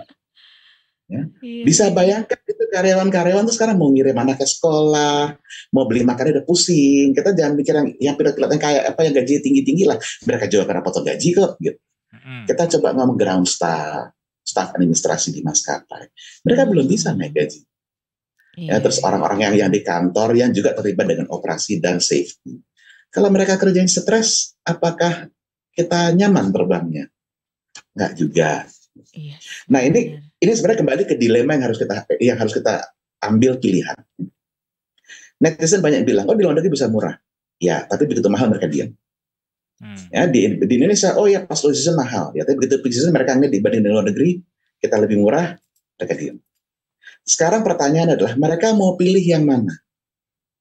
Apakah mau seperti di luar negeri? Apakah seperti di dalam negeri? Kalau mau di luar negeri, oke, pada saat low season bisa murah, tapi ingat pada saat peak season itu akan mahal sekali. Tapi kalau di Indonesia, ingat juga, pas peak season, memang tiketnya tidak semahal di luar negeri, tapi tiketnya habis. Dan pada saat low season, tiketnya nggak murah. Mau yang mana kita? Sebagai bangsa Indonesia, kita harus pilih kita mau yang mana. Tapi sayangnya begitu kita tanya itu, saya pernah nanya di X. Tahu jawabannya apa? Gimana Pak katanya? Kita maunya kalau low season kayak luar negeri, kalau peak season kayak dalam negeri. Ya nggak bisa kayak begitu. Iya, gitu. Kerjanya kapan? Itu gimana? Itu nggak realistis. Iya, tapi ini pil pahit banget buat kita. Dalam arti kita harus menerima ini karena biayanya naik. Ya. Nanti kalau misalnya perang selesai, harga minyak turun, atau mungkin ekonomi Amerika goyang, terus dolar turun, ongkos akan turun dan maskapai akan menurunkan. Ya, karena maskapai jual mahal dengan volumenya menyusut, itu juga mereka tidak memaksimalkan potensi mereka. Dan itu mereka malah tidak bisa seuntung kalau mereka menjual sebanyak mungkin dan mengikuti demand-nya itu di level mana. Jadi jujur ini udah 2 tahun bahas kayak begini, jawabannya gitu-gitu aja gitu. Tapi ya sekarang akhirnya saya sendiri capek, udah tak hitung aja lah gitu. Saya hitung dari tahun 2016 biayanya, ternyata ya itu bisa lihat, ya ampun dari 350.000 sekursi jadi 550.000. Ini teman-teman pantas aja anaknya yang tadinya sekolah swasta jadi masuk sekolah negeri, yang tadinya ke mall tiap minggu jadi tiap bulan. Tapi emang sekarang apa-apa mahal Pak. Memang kita kan hidup di era bunga tinggi, inflasi tinggi, perang di mana-mana, harga minyak naik, ya otomatis mahal semua memang. Cuma itu tadi pada akhirnya apakah kita terima saja dengan lapang dada bahwa ini adalah normal yang baru harga tiket pesawat segini ini, atau apakah akan ada kemungkinan nanti di masa depan harga tiket pesawat akan balik lagi kayak dulu gitu? Mungkin balik lagi kayak dulu tidak, tapi kemungkinan peningkatan pendapatan kita bisa mengejar. Oke. Nah, itu pertama, dan tentu akan ada kenaikan turun harga tiket sesuai dengan naik turunnya kurs dan minyak. Ya, tapi dalam jangka pendek ini memang sayangnya tidak ada solusi yang enak. Itu kalau misalnya kita bilang, oke kita hapus TBA. Saya bilang, oke, kamu hapus TBA. Kamu siap dengan konsekuensi jangka panjang? Oh ya siap. Oke. Kamu paham nggak konsekuensi jangka pendeknya? Enggak, Pak. Oke. Konsekuensi jangka pendeknya kalau kita cabut TBA adalah maskapai akan menaikkan harga. Iya, suka-suka mereka ya. Itu sudah pasti akan teriak-teriak semua. Ya. Ya kan? Langsung Tapi tiap dengan hari mereka ada viral tuh di media sosial. Pasti. Tapi begitu dengan mereka menaikkan harga, mereka bisa dapat untung. Mereka bisa memulihkan armada mereka yang masih jogrok entah di pojok di pojok di bandara, yang sebenarnya mereka juga nggak sanggup bayar beli komponen, terus atau nggak sanggup bayar nunggakan lease-nya dan lain-lain. Dengan masa transisi tiket mahal itu, nanti mereka bisa memulihkan harga tiket. Dan kita juga harus ingat, sebenarnya ini orang pada bilang, oh ya ini duopoli, monopoli, dan itu terjadi kenapa? Itu terjadi karena tahun 2015 keluar peraturan baru, di mana orang mau bikin airline, syarat modalnya tuh gak masuk akal banget gitu. Itu syarat permodalan maskapai yang paling tinggi di dunia. Berapa sih Pak sekarang Pak syaratnya Pak dari pemerintah? Kalau sekarang sesuai dengan kebutuhan. Ya, kalau sebelum 2019 dan antara 2016 sampai 2019 itu untuk bikin maskapai berjadwal itu harus punya $100 juta lebih modal. Dan itu untuk berjadwal itu gak peduli pesawat kecil, pesawat gede, mau cuman berapa rute atau itu. Jadi peraturannya kacau lah kita bilang. Itu yang mengakibatkan begitu ada airline bangkrut, tidak ada bisa investor masuk, atau ada airline bangkrut, tidak ada airline pengganti. Karena apa? Gak ada investor yang bilang yang mau masuk. Ini syaratnya gede banget. Berarti di 2019 ya sayangnya undang-undangnya secara menyeluruhnya memang kontroversi, omnibus law ya kan, tapi butir-butir perubahan untuk penerbangan itu bagus. Kita mengembalikan syarat modal ke berbasis kebutuhan dan manajemen risiko. Itu sudah tepat. Tapi terus jadi pandemi. Dan setelah pandemi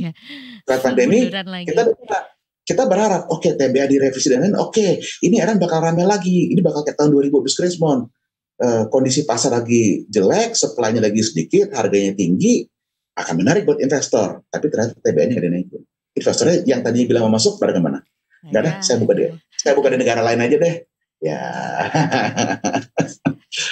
Jadi sekarang situasinya maju kena, mundur kena. Sekarang sudah dalam kondisi maju kena, mundur kena, dan kita tinggal pilih mau pil pahit mana yang kita telan. Ya. Tapi kalau bilang nggak kok ada pil manis kok, kita ketawa aja, nggak mungkin, udah nggak ada. Gitu. Kita mau pil pahit yang mana gitu. Sebenarnya gini, kita di penerbangan kita nggak masalah mau ada TBA atau tidak. Tapi yang buat dilakukan dengan konsisten, gitu loh. Terus juga ya sangat disayangkan ya Kemenpar selalu bilang ya mahal, kita tidak bisa memenuhi target pencapaian pariwisata karena tiket mahal. Ya iya, tapi harga hotel udah berapa? Terus kita nggak boleh harga tiket. Gitu. Terus yang beli untuk hotelnya doang, terus maskapainya nggak boleh. Ya, kan nggak lucu. Padahal kan nggak semua orang juga naik tiket pesawat sekarang. Betul. Ya. Orang udah bangun jalan tol dari ujung ke ujung, udah rel kereta juga gitu. Nah, benar. Kemarin tuh opsinya banyak. Kemarin itu ada satu netizen yang di X yang bilang, kenapa sekarang kok penerbangan di antara kota Pulau Jawa kok sedikit? Ya kereta banyak, tolnya udah itu. Sekarang kalau mau pergi liburan lebih murah naik mobil lewat tol daripada pesawat gitu. Dan itu akan mengubah kondisi pasar di dalam Jawa sendiri. Dan itu nanti akan ada perubahan banyak. Ya banyak penambahan rute keluar Jawa, dan Jawanya berkurang, itu udah pasti akan terjadi. Iya. Itu tadi makanya sepertinya ini adalah normal yang baru yang memang harus diterima.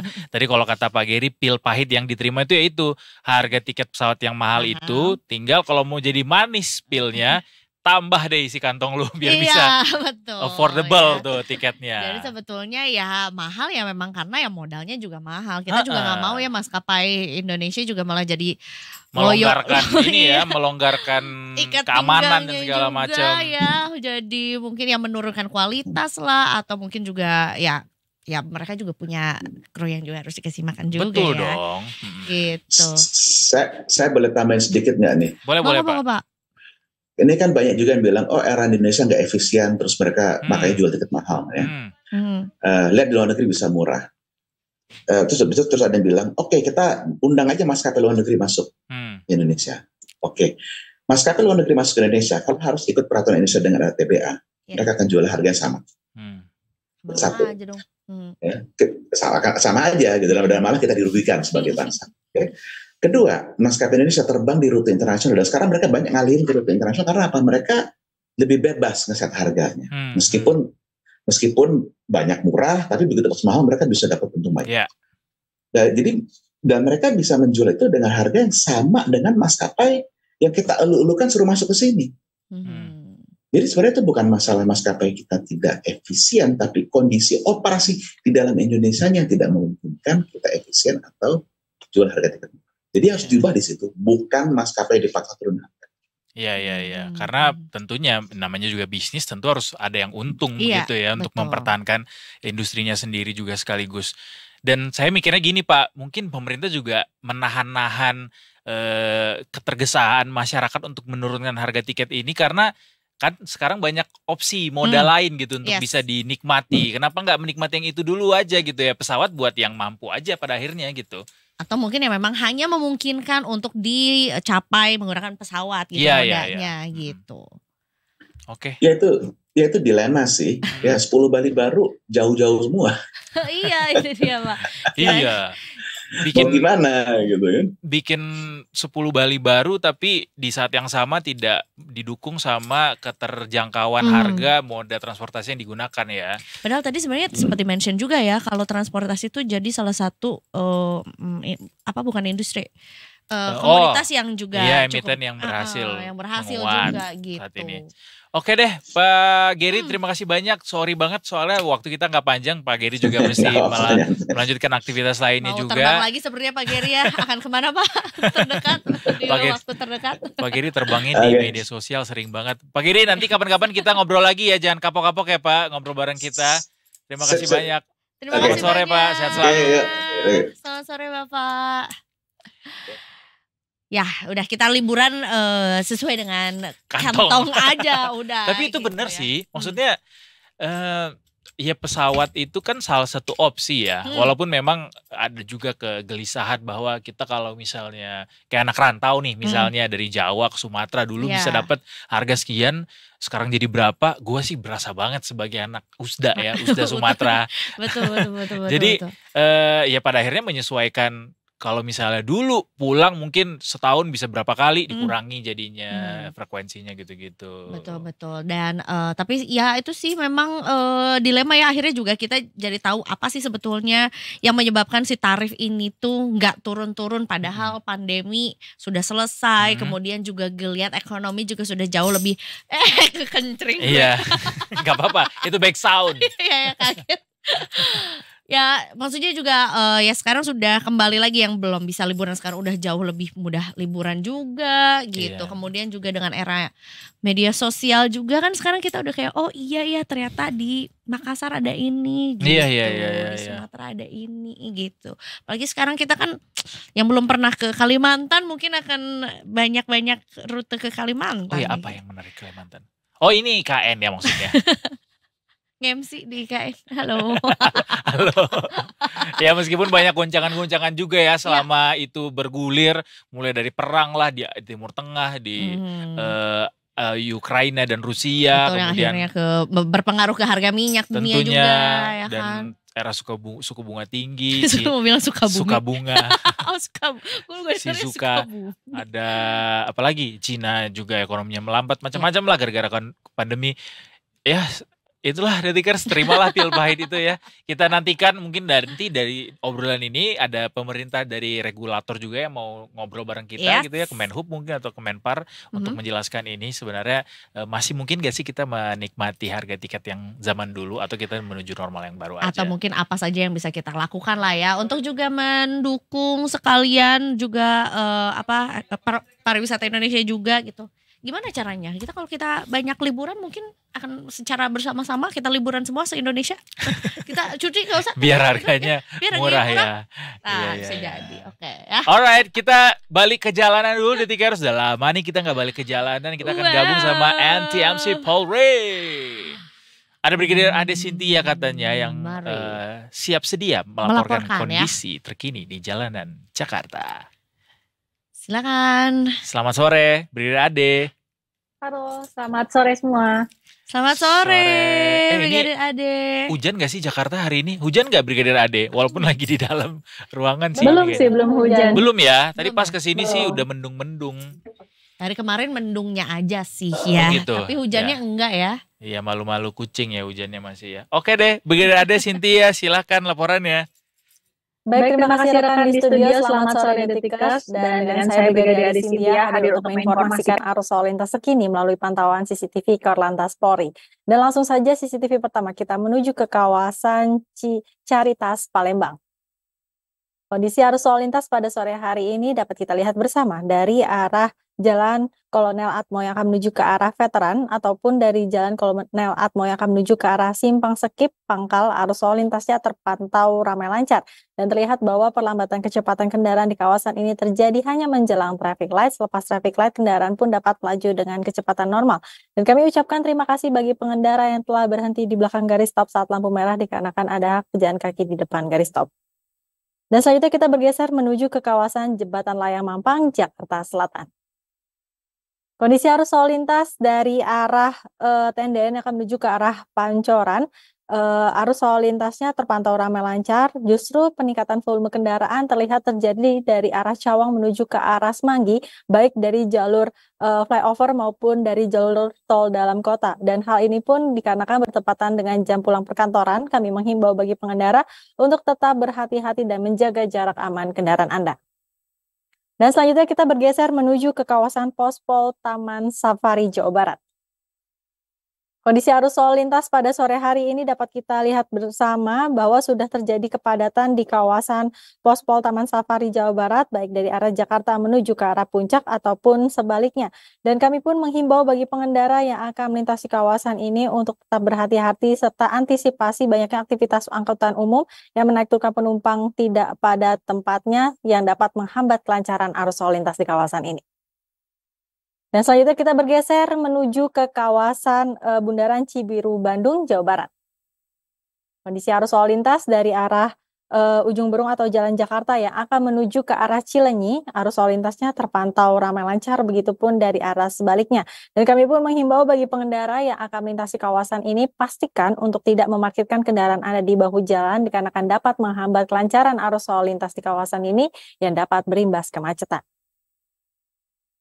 Dan pemirsa, pelaksanakan operasi Patuh 2024 dimulai dari tanggal 15 hingga tanggal 28 Juli 2024. Diharapkan para pengendara melengkapi atribut serta dokumen berkendaraan Anda serta patuhi aturan yang berlaku serta arahan petugas kami yang berada di lapangan. Dan demikian informasi yang dapat kami sampaikan, dan bagi Anda yang ingin mendapatkan informasi tentang kondisi arus lalu lintas terkini, Anda dapat menghubungi call center kami di 1500669 atau dapat melalui SMS center di 9119. Stop pelanggaran, stop kecelakaan, keselamatan untuk kemanusiaan, Indonesia tertib, dan salam presisi. Demikian Brigadir Ade Cynthia melaporkan, selanjutnya kembali pada rekan di studio. Buah mengkudu belinya di kedai. Cakep. Thank you Brigadir Ade. Terima kasih semua. Terima kasih Terima semua. kasih, Gue kira akan salam dijawab presisi. pantun juga. Iya, ternyata ya enggak Enggak ya. ya. kayaknya. Udah lama banget nih kita nggak menikmati pantun dari Brigadir Ade, sedih deh. Pressure. Next Lagi time, kosong nih. next time ya Brigadir Ade ya. Kalau hadir lagi, boleh ya. Boleh. Kalau Wah. ingat ya. Ih, sedih banget kita nggak diingat. Burung irian, Ingat, burung ingat. cendrawasih Cuma cukup mikirin sekian dan pantunnya. terima kasih. Burung irian, burung cendrawasih cukup sekian. Terima kasih. Terima kasih Brigadir Ade. Selamat bertugas kembali. Selamat Selamat sore. bertugas. Cukup luas ya tadi yang Yang dikabarkan ya. Kabarkan Sampai ya, ke ya. Cibiru segala ya. sampai ke Dekat rumah lo nggak? Cibiru. Jauh, itu Jauh ya? Bandungnya jauh. Tadi sampai ke Taman Safari juga barangkali mungkin kita Oh iya, TMI. Udah pernah ke Ke TRI, Taman Safari Taman Safari Bogor. Iya betul ya. Gitu. Baiklah, mungkin kita akan mau lanjut lagi habis ini. Menikmati Jalan-jalan kudapan lagi. dulu ya Detikers ya. Kita mau snaking sebentar. Karena Taman Safari juga ada snake. Jadi kita snaking. Hari ini hari ular sedunia tahu? Bohong. Serius, demi apa? World Snake Day coba deh. World Snake Day, supposedly 17th of July, right? Tapi gambarnya ular, pasti gue takut. Iya benar. Ya kan? Juli 16. 16 ya, 16 17 lah. 16 sekarang di Amerika. Iya benar. Tapi gue takut ular loh. Oh iya. Sumpah. Gue takut ular. Pokoknya intinya adalah takut ular. Makin dia segitiga kepalanya, dia semakin beracun. Oh gitu. Iya, jadi kalau yang kepalanya nyut gitu. Yang kepalanya dia semakin segitiga semakin beracun, iya, semakin berbisa ya. Iya, makanya ular sanca kan udah segitiga tuh. Jadi pastikan ketika kalian bertemu ular kepalanya segitiga berarti dia beracun. Berbisa. Gitu, seperti ular. Seperti ular. Seperti Detik Sore akan kembali lagi sesaat lagi Detikers dengan informasi dari Detik ini. Indonesia Detik ini. Sesaat lagi hanya di Detik Sore. Gak cuma hore.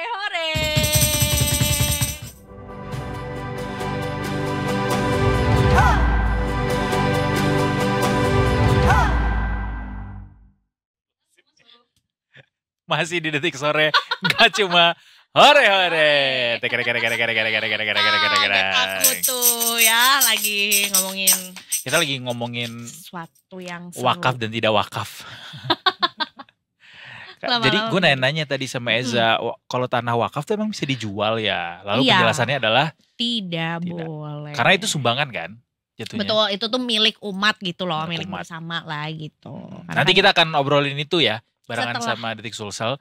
Tapi setelah kita gosip yang satu ini. Gosipnya mau disamain sama Eza.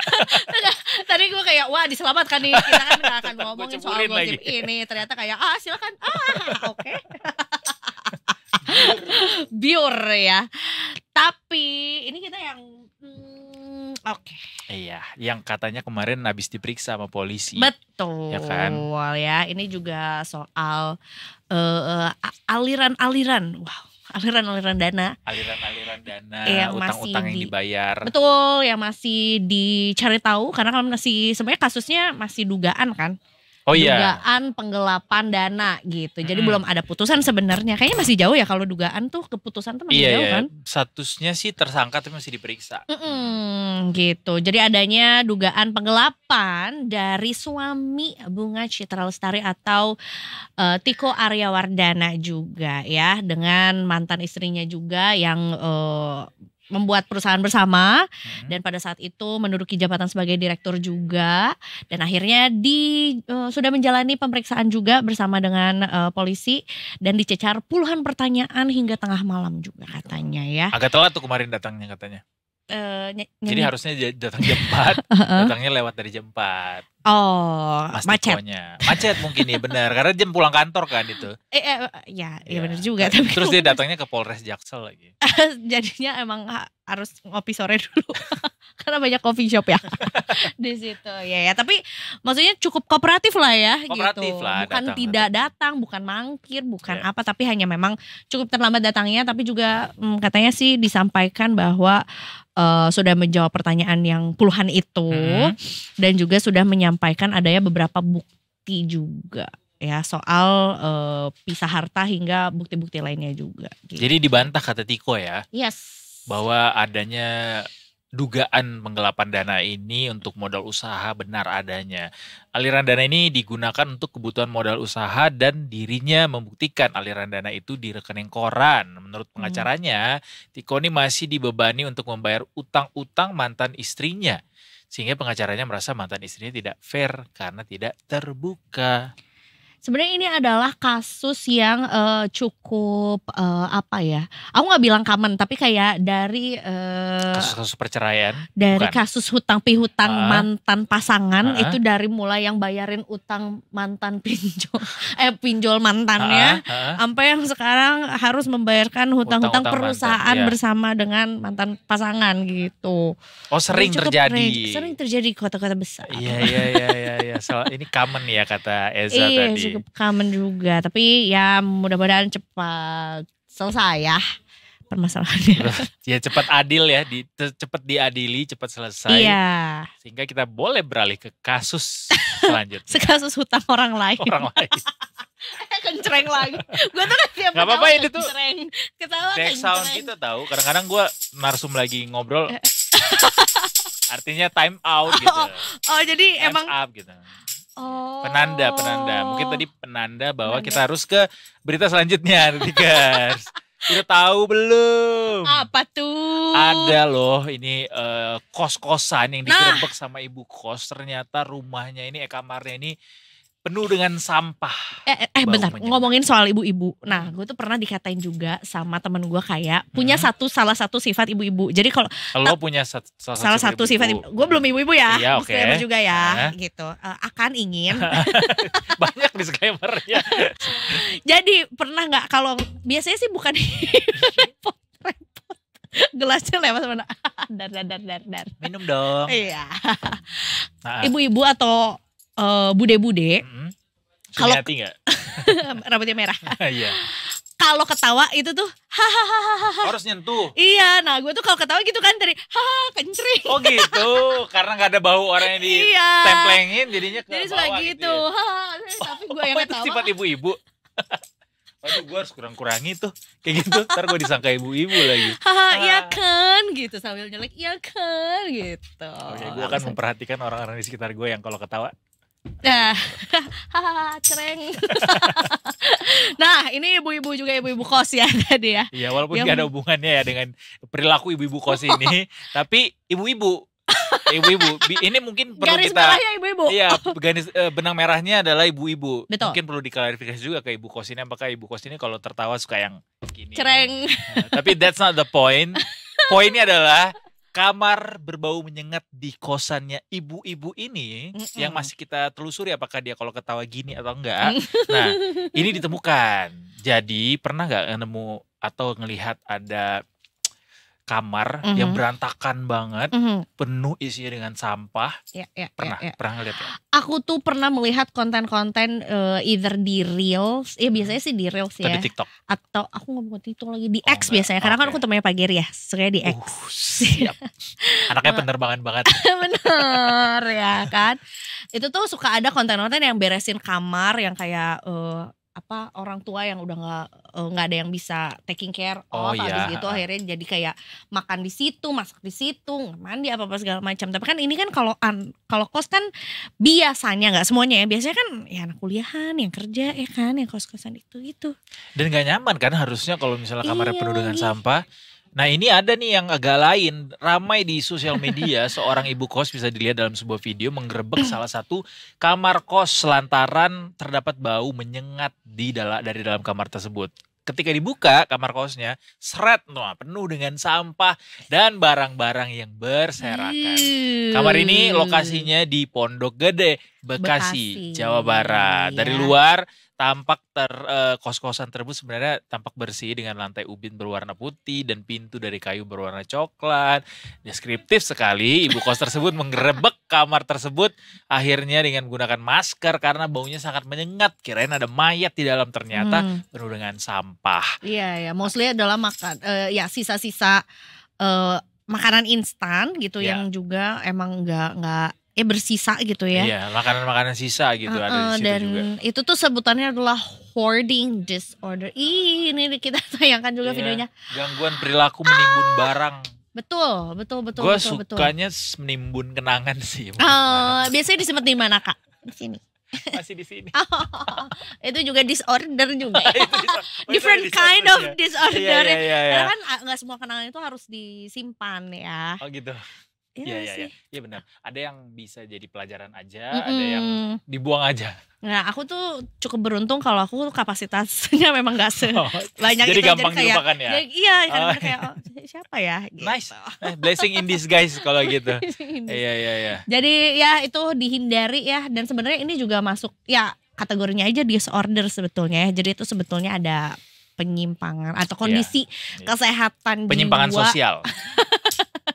Semoga cepat sembuh ya, mas-mas atau mbak-mbak yang kamarnya berantakan itu. Yang bersihinnya nih kayaknya udah ampunan juga. Iya. Iya, gue aja liatnya kayak Kasian. Gitu. Itu butuh Tadi kita bantuan udah janji sama Detikers kalau kita akan bahas soal masjid yang mau dijual katanya di Sulawesi Selatan ya. Nah, jadi dari Pondok Gede kita pindah ke Makassar ya. Ada Mas Hermawan Mapali dari Detik Sulsel yang akan mengabarkan berita ini. Ini cukup unik ya, Eza. Dan kita pengen jatuhnya. tahu juga seperti apa sih sebetulnya kondisinya di sana. Apakah emang sebenarnya suka-suka dia gitu atau seperti apa Ya, masjidnya? kenapa bisa sampai dijual gitu ya? Yes, gitu mau dijual berapa? Saya tambahin 200. Mas Hermawan, Maaf. selamat sore. Halo, selamat sore. Halo, been a sore while. Edo dan Eiza. Halo. Halo, oh kita Halo. ya. I. Ya, nggak usah pakai kaki. aja. Ya, bertemu. Double E tuh masih lebih bagus loh. Ya, double E. Double Ya, E, double E. ya. Mas Hermawan, ini ada kabar yang mengejutkan. Buat Ya. saya sih mengejutkan ya, karena kayak pas tahu, loh, emang masjid bisa dijual ya? Dan ini terjadi di Makassar, lokasi coveragenya Mas Hermawan dan teman-teman. Boleh dong diceritain Mas Hermawan, kenapa bisa sampai ini ada berita masjid mau dijual, sementara masjid itu kan berdiri di atas tanah wakaf ya, yang mana biasanya. Yang gitu. mana biasanya itu tuh ya kalau tanah wakaf kan milik umat lah. Jadi bisa gitu. diperjualbelikan gitu. Mas Hermawan, Coba the cerita stage is Mas. yours. Oke, baik Edo sama Eiza dan Detikers dimanapun pun berada. Kalau masjid yang di Makassar ini yang lagi heboh karena dijual itu beda sih. Karena dia itu sebenarnya memang tanda petik ya. Dia sifatnya properti pribadi. Termasuk juga lahan yang tempat masjid itu didirikan itu juga properti pribadi. Itulah yang menjadi dasar pemilik kemudian menjual, tanda petik ya, menjual masjid dan lahan yang ada di Makassar itu. Oh, jadi tidak semua masjid itu dibangun di atas tanah wakaf wakaf ya. ya? Jadi itu memang di atas tanah pribadi, membangun juga menggunakan dana pribadi juga. Tapi kan nggak common, ya itu aja berarti nggak common aja untuk jual beli Iya. rumah ibadah gitu. Terus berarti sebetulnya ya nggak apa-apa, sah-sah aja ya Mas ya. Atau ada polemik seperti apa Mas dari kabar ini? Yang perlu kita garis bawahi sebenarnya ini itu kan kemarin munculnya rame gitu kan, kemudian kesannya mendadak. Tapi kalau dalam prosesnya sebenarnya 5 tahun belakangan sih antara pemilik lahan dengan taruhlah warga dan pengurus masjid. Jadi gini, sebenarnya ini ada 2 lahan di perumahan di BTN Maki Obaji, Kelurahan Bangkala, Kecamatan Manggala, Makassar. Jadi ada 2 lahan tuh. Itu dulu. Lahan pertama itu 381 meter persegi dan di atasnya itu ada masjid. Namanya Fatimah Umar, Masjid Fatimah Umar. Kemudian ada 212 meter persegi di samping masjid. Gede ya. Itu lahan kosong. Jadi satu lahan ada masjidnya, satu kosong. Tapi seperti saya sampaikan di awal, ini lahan dan masjid itu merupakan properti milik seorang warga di Makassar, namanya Hilda Rahman. Nah, yang kemudian kita catat lagi di teman-teman redaksi, itu 20 tahun lalu sih. Jadi awalnya itu bukan masjid sebenarnya. Jadi di atas lahan yang disebutkan tadi itu yang punya warga Makassar itu, salah satu lahan itu yang 381 meter persegi itu dibikin apa ya? Dibikin musola awalnya. Iya, oke. Kemudian karena taruhlah misalnya 20 tahun berjalan, warga sering ibadah di situ, sholat, akhirnya dari awalnya dari awalnya musola berkembang jadi masjid gitu. Oleh warga. Nah. Maksudnya biasanya kita suka ada dana hibah dari warga gitu. Ya, jadi gini, Eza. Jadi awalnya musola dibangun sama pemilik lahan, kemudian di-upgrade gitu kan, di-upgrade sama warga jadi masjid. Mungkin karena luas semakin banyak warga yang datang dan kurang mencukupi lagi, hanya dikembangkan jadi masjid. Polemik terjadi tuh 5 tahun terakhir, di tahun 2019 mulai, ketika Hilda Rahman ini yang sebagai pemilik lahan memutuskan untuk menjual propertinya. Oh, terus, ini udah dijualnya sejak 5 tahun 2019. Lalu. Ya, dan itu disampaikan sih. Jadi ini kan nggak langsung rame. Hilda Rahman ini sebagai pemilik awal juga berkonsultasi, berkoordinasi atau membangun komunikasi lah dengan pihak-pihak terkait, misal pengurus masjid dan pemerintah setempat. Ya, polemiknya tuh akhirnya waktu itu kan mungkin warga berpikir lah, kok masjid dijual, apa mungkin sayang. Meskipun itu warga juga mengaku itu properti pribadi, tapi mungkin seperti disampaikan di awal aneh aja. Tapi waktu itu nggak ada jalan keluar yang gimana-gimana. Sampai akhirnya 2000 berapa ya, 2023 tuh mulai ada polemik antara warga dengan pemilik lahan. Pemilik lahan itu ada 2 faktor lah. Yang pertama, warga berusaha mencari pembeli yang menjamin gitu. Nantinya ketika sudah dibeli, masjidnya nggak dialih fungsikan jadi apa? Ya. Misalnya dibeli sama pengusaha, tiba-tiba dibangun mall gitu kan, kayak warga berusaha mencegah lah. Gitu. Tapi nggak apa-apa Mas, kalau mallnya tetap jadi ada masjidnya juga boleh kan? Iya, yang punya warga khawatir, jangan sampai dialih fungsikan. Gitu. Iya. Sebenarnya ada yang sempat mau beli, sempatnya ada warga yang sempat mau beli, cuma ada semacam. Mas Hermawan mau beli. Ada warga yang pengen beli, tapi itu akhirnya batal karena pemilik lahan ini nggak bersedia kalau misalnya nama masjidnya itu berubah nama gitu. Jadi dia pengennya tetap Fatimah Umar kalau nggak salah nama itu. Akhirnya batal. Iya. Mau semuanya. Iya. Jadi itu informasi yang kami terima di lapangan. Oke. Berkembangnya waktu 2023 kemarin tuh, misalnya karena mungkin sudah lama ya nggak ada yang beli, maksudnya nggak ada yang deal gitu, betul-betul deal. Pemilik ini yang kita bilang aja domisilinya di Jakarta sebenarnya, memutuskan untuk memasang spanduk di yang mungkin saya nggak tahu ya, ini yang tahun 2023 kemarin yang sama atau spanduk yang beda, kayaknya beda. Spanduk yang sempat informasi lah bahwa masjid ini dijual. Nah itu pemilik lahan meminta atau menyuruh orang, karena dia kan domisilinya di Jakarta, tanpa komunikasi dengan warga atau pengurus masjid. Itu udah ada polemik tuh, karena warga merasa apa ya, katanya ya terganggu ketika ibadah kok ada masjid di luar dijual. Kemudian iya lagi.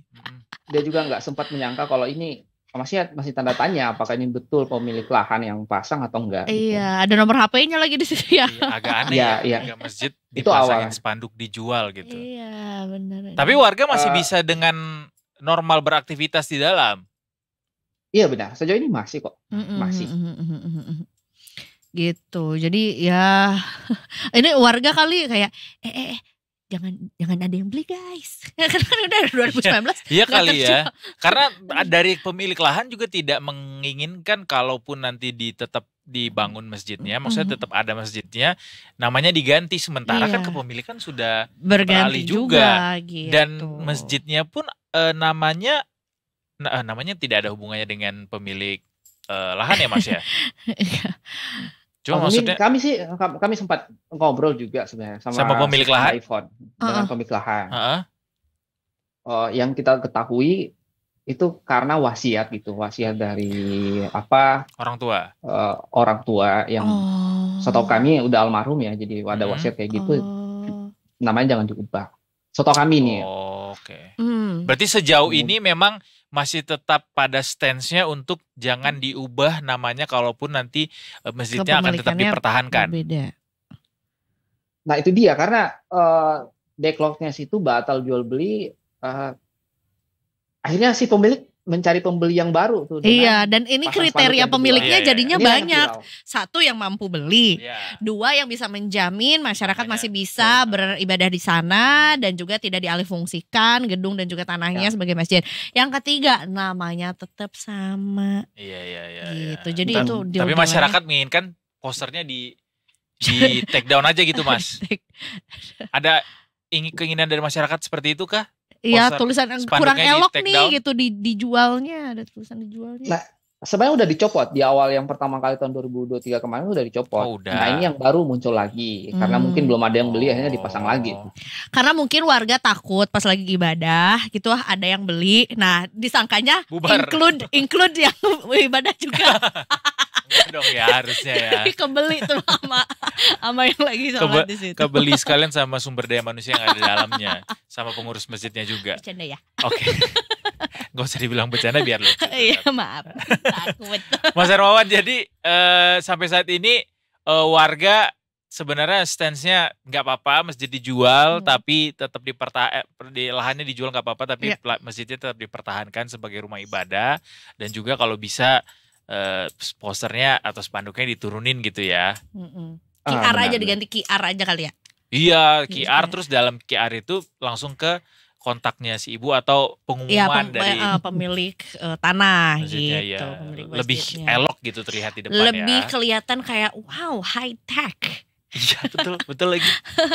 Tapi tanpa mungkin orang yang sedang beribadah atau siapa ya masyarakat yang lagi beribadahnya juga merasa terganggu atau mungkin merasa itu kurang elok aja gitu. Tetap nyaman ya. beribadah ya. Oke deh, Mas Mas Hermawan, terima kabarin kasih. Kalau udah terjual. Oke. Kabarin kalau udah terjual dan Iya. bagaimana update dari rumah ibadahnya, semoga tetap dipertahankan. Bahkan mungkin jauh lebih bagus lagi ya. Betul, atau mungkin warga PT-PT aja udah kita Oh PT-PT iya, warga beli iya. lahannya bareng-bareng. Ya, gitu. Habis gitu biar kesel kita ganti warna pink. Tapi nama tetap. Kan itu nggak ada di deal-dealan. Dari hijau Klepon. hijau klepon. Baiklah. Terima kasih Mas Hermawan sekali lagi. Selamat bertugas kembali. Sama-sama Terima Edo kasih. dan Eiza dan Detikers. Sehat Terima selalu kasih. ya. Biasanya kalau sama Mas Hermawan tuh ngobrolnya pasti kalau nggak ada pembunuhan, orang KKB. Nah sekarang nih agak adem lah. Iya. Walaupun tetap ada polemik di situ. Ada polemik ya di situ. Tadi mau kayak kita lupa nanya harganya berapa. Oh, dijualnya ya? Iya, harusnya kita tadi tanya ya kira range-nya berapa, apakah Aduh, boleh mungkin disambungin lagi nggak guys? apakah bisa tukar tambah dengan palu butung? Iya, siapa tahu Eza bisa beli kan. Amin. Ada nih. Oh ini nih. Menurut LD salah satu warga, Oh, ini ya? LD ini adalah Camat Manggala. Katanya sejumlah pihak itu sudah siap berdonasi untuk beli masjid ini. Bahkan telah datang 2 orang yang siap mendonasikan masing-masing 1 miliar dan 1,5 miliar. Masya Allah. Tapi mungkin belum cukup ya. Nah katanya gini, kalau kita dengar dari yang bersangkutan yang dijual 2,5 miliar, tapi saya rasa 2,5 miliar itu terlalu mahal dengan kondisi seperti itu. Saya berharap kembali kepada pemiliknya kiranya bisa mewakafkan atau setidaknya menjual dengan harga yang sudah memasang standar tidak terlalu mahal atau miring lah. Gitu ya. Iya betul, ini di Detik News juga 2,5 M 2,5 miliar. Ya kalau bisa kurang lagi nanti 2,5 M-nya mungkin bisa dipakai untuk kebutuhan yang lain untuk masjid itu juga ya, kan. renovasi segala misalnya. macam. Jadi win-win solution. Tuh ya, kita tunggu aja update Eza terbarunya. titip tadi warnanya diganti jadi warna pink. Itu kayaknya aku yang akan diprotes warga ya. Kita nggak bisa beribadah dengan tenang, sakit mata Mbak. Sakit mata jadinya. Detikers habis ini kita nggak akan sakit mata. Kita justru akan disembuhkan kantongnya lewat cara-cara berinvestasi yang benar seperti apa. Karena hari Rabu tentunya ada Pak Firman dari Investasiku. Ya, jadi kita nanti habis ini tentunya akan berpindah lokasi. Betul. Agar tentunya juga bisa mendapat lebih banyak inspirasi. Dan menikmati lebih banyak udara tentunya. Yang lewat segar Sunset ini. Talk. Sesaat lagi Detikers. Cuma di Detik Sore. Gak cuma hore-hore.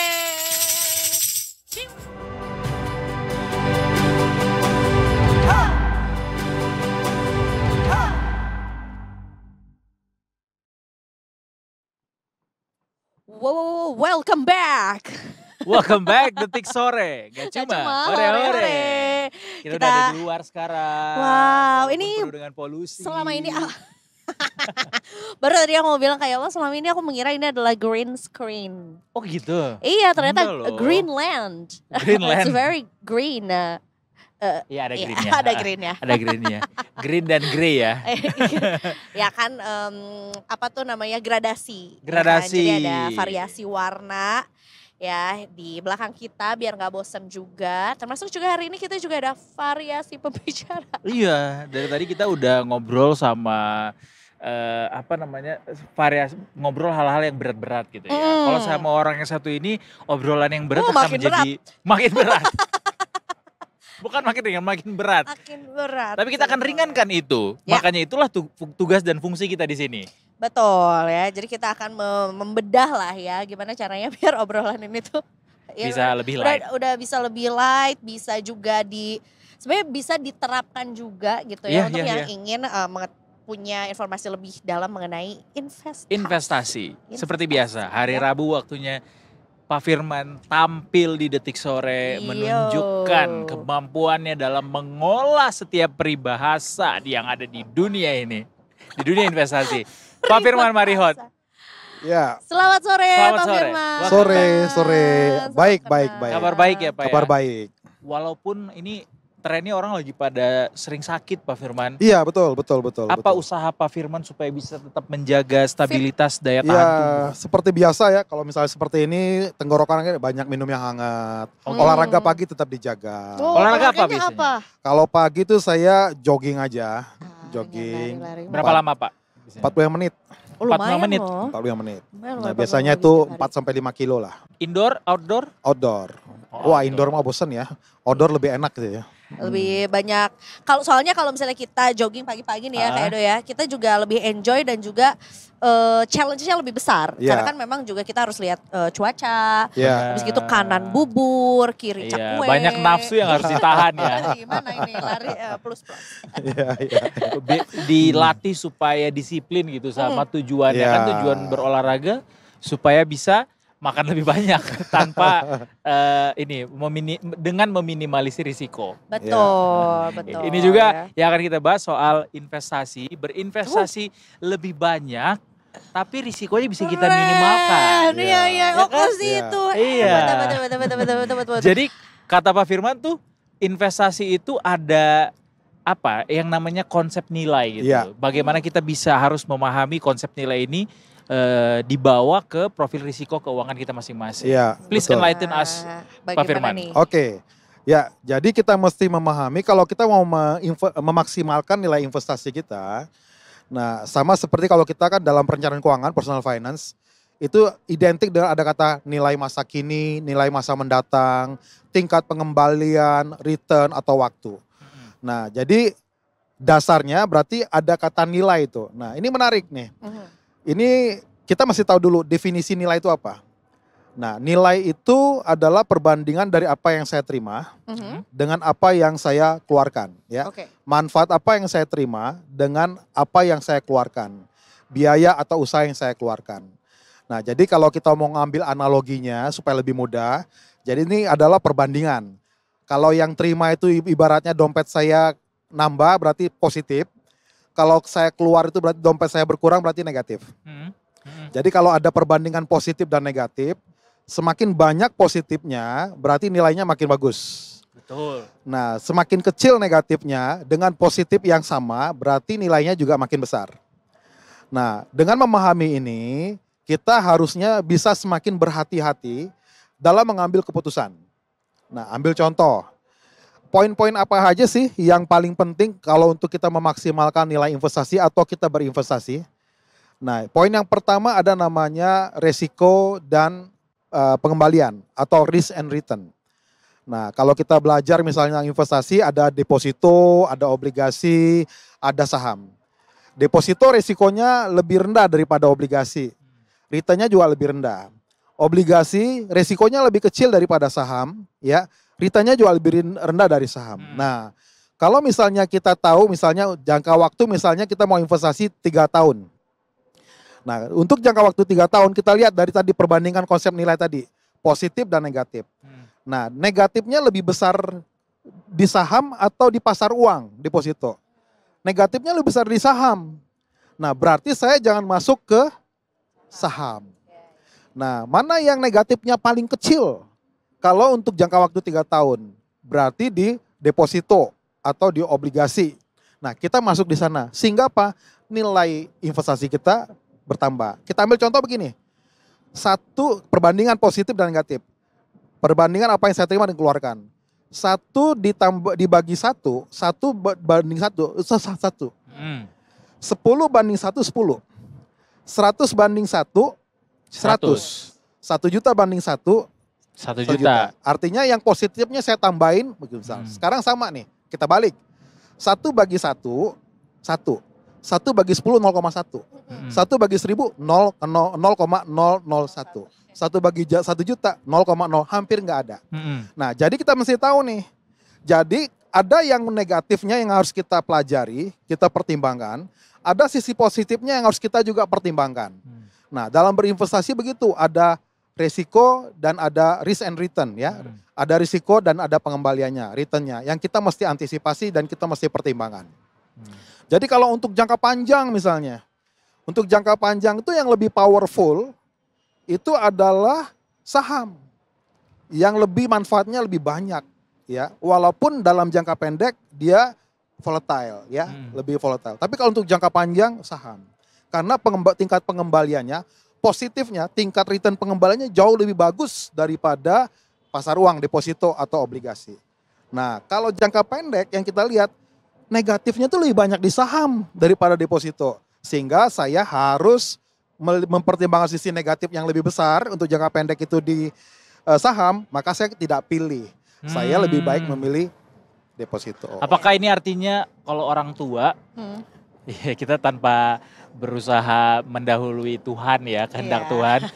Orang yang udah dewasa gitu Pak, yang umurnya sudah jauh lebih besar daripada anak muda, lebih baik menghindari pasar saham. Lebih baik berinvestasi di instrumen yang risikonya rendah. Kalau udah tua. Bisa dibawa ke indikator umur gitu nggak? Iya, betul sekali. Jadi kalau misalnya dia udah mendekati pensiun atau udah pensiun, ya jangan masuk ke tingkat produk yang risiko tinggi. Berarti sebenarnya mungkin si pengaruhnya tuh bukan dari usia aja, tapi juga dari tingkat pendapatannya juga dong. Bisa. Iya, karena semakin resikonya tinggi, tingkat pendapatan juga tinggi. Ya. Nah, makanya kalau misalnya anak-anak muda, kan berarti dia akan mengumpulkan sebanyak mungkin kekayaannya, nilai asetnya, dengan cara gimana? Mencari return tinggi. Nah, kalau return tinggi berarti pada kelas aset saham nih. Nah, tapi kelas aset saham untuk jangka waktu panjang, nah itu tepat.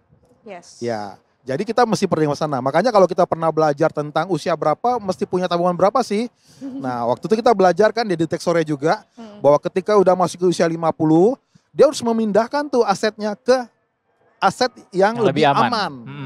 Nah, jangan yang cari resiko tinggi. Kenapa? Secara nilai manfaat, itu sisi negatifnya jauh lebih tinggi dibanding sisi positifnya apabila dia menempatkan produk yang beresiko tinggi di usia yang seperti itu.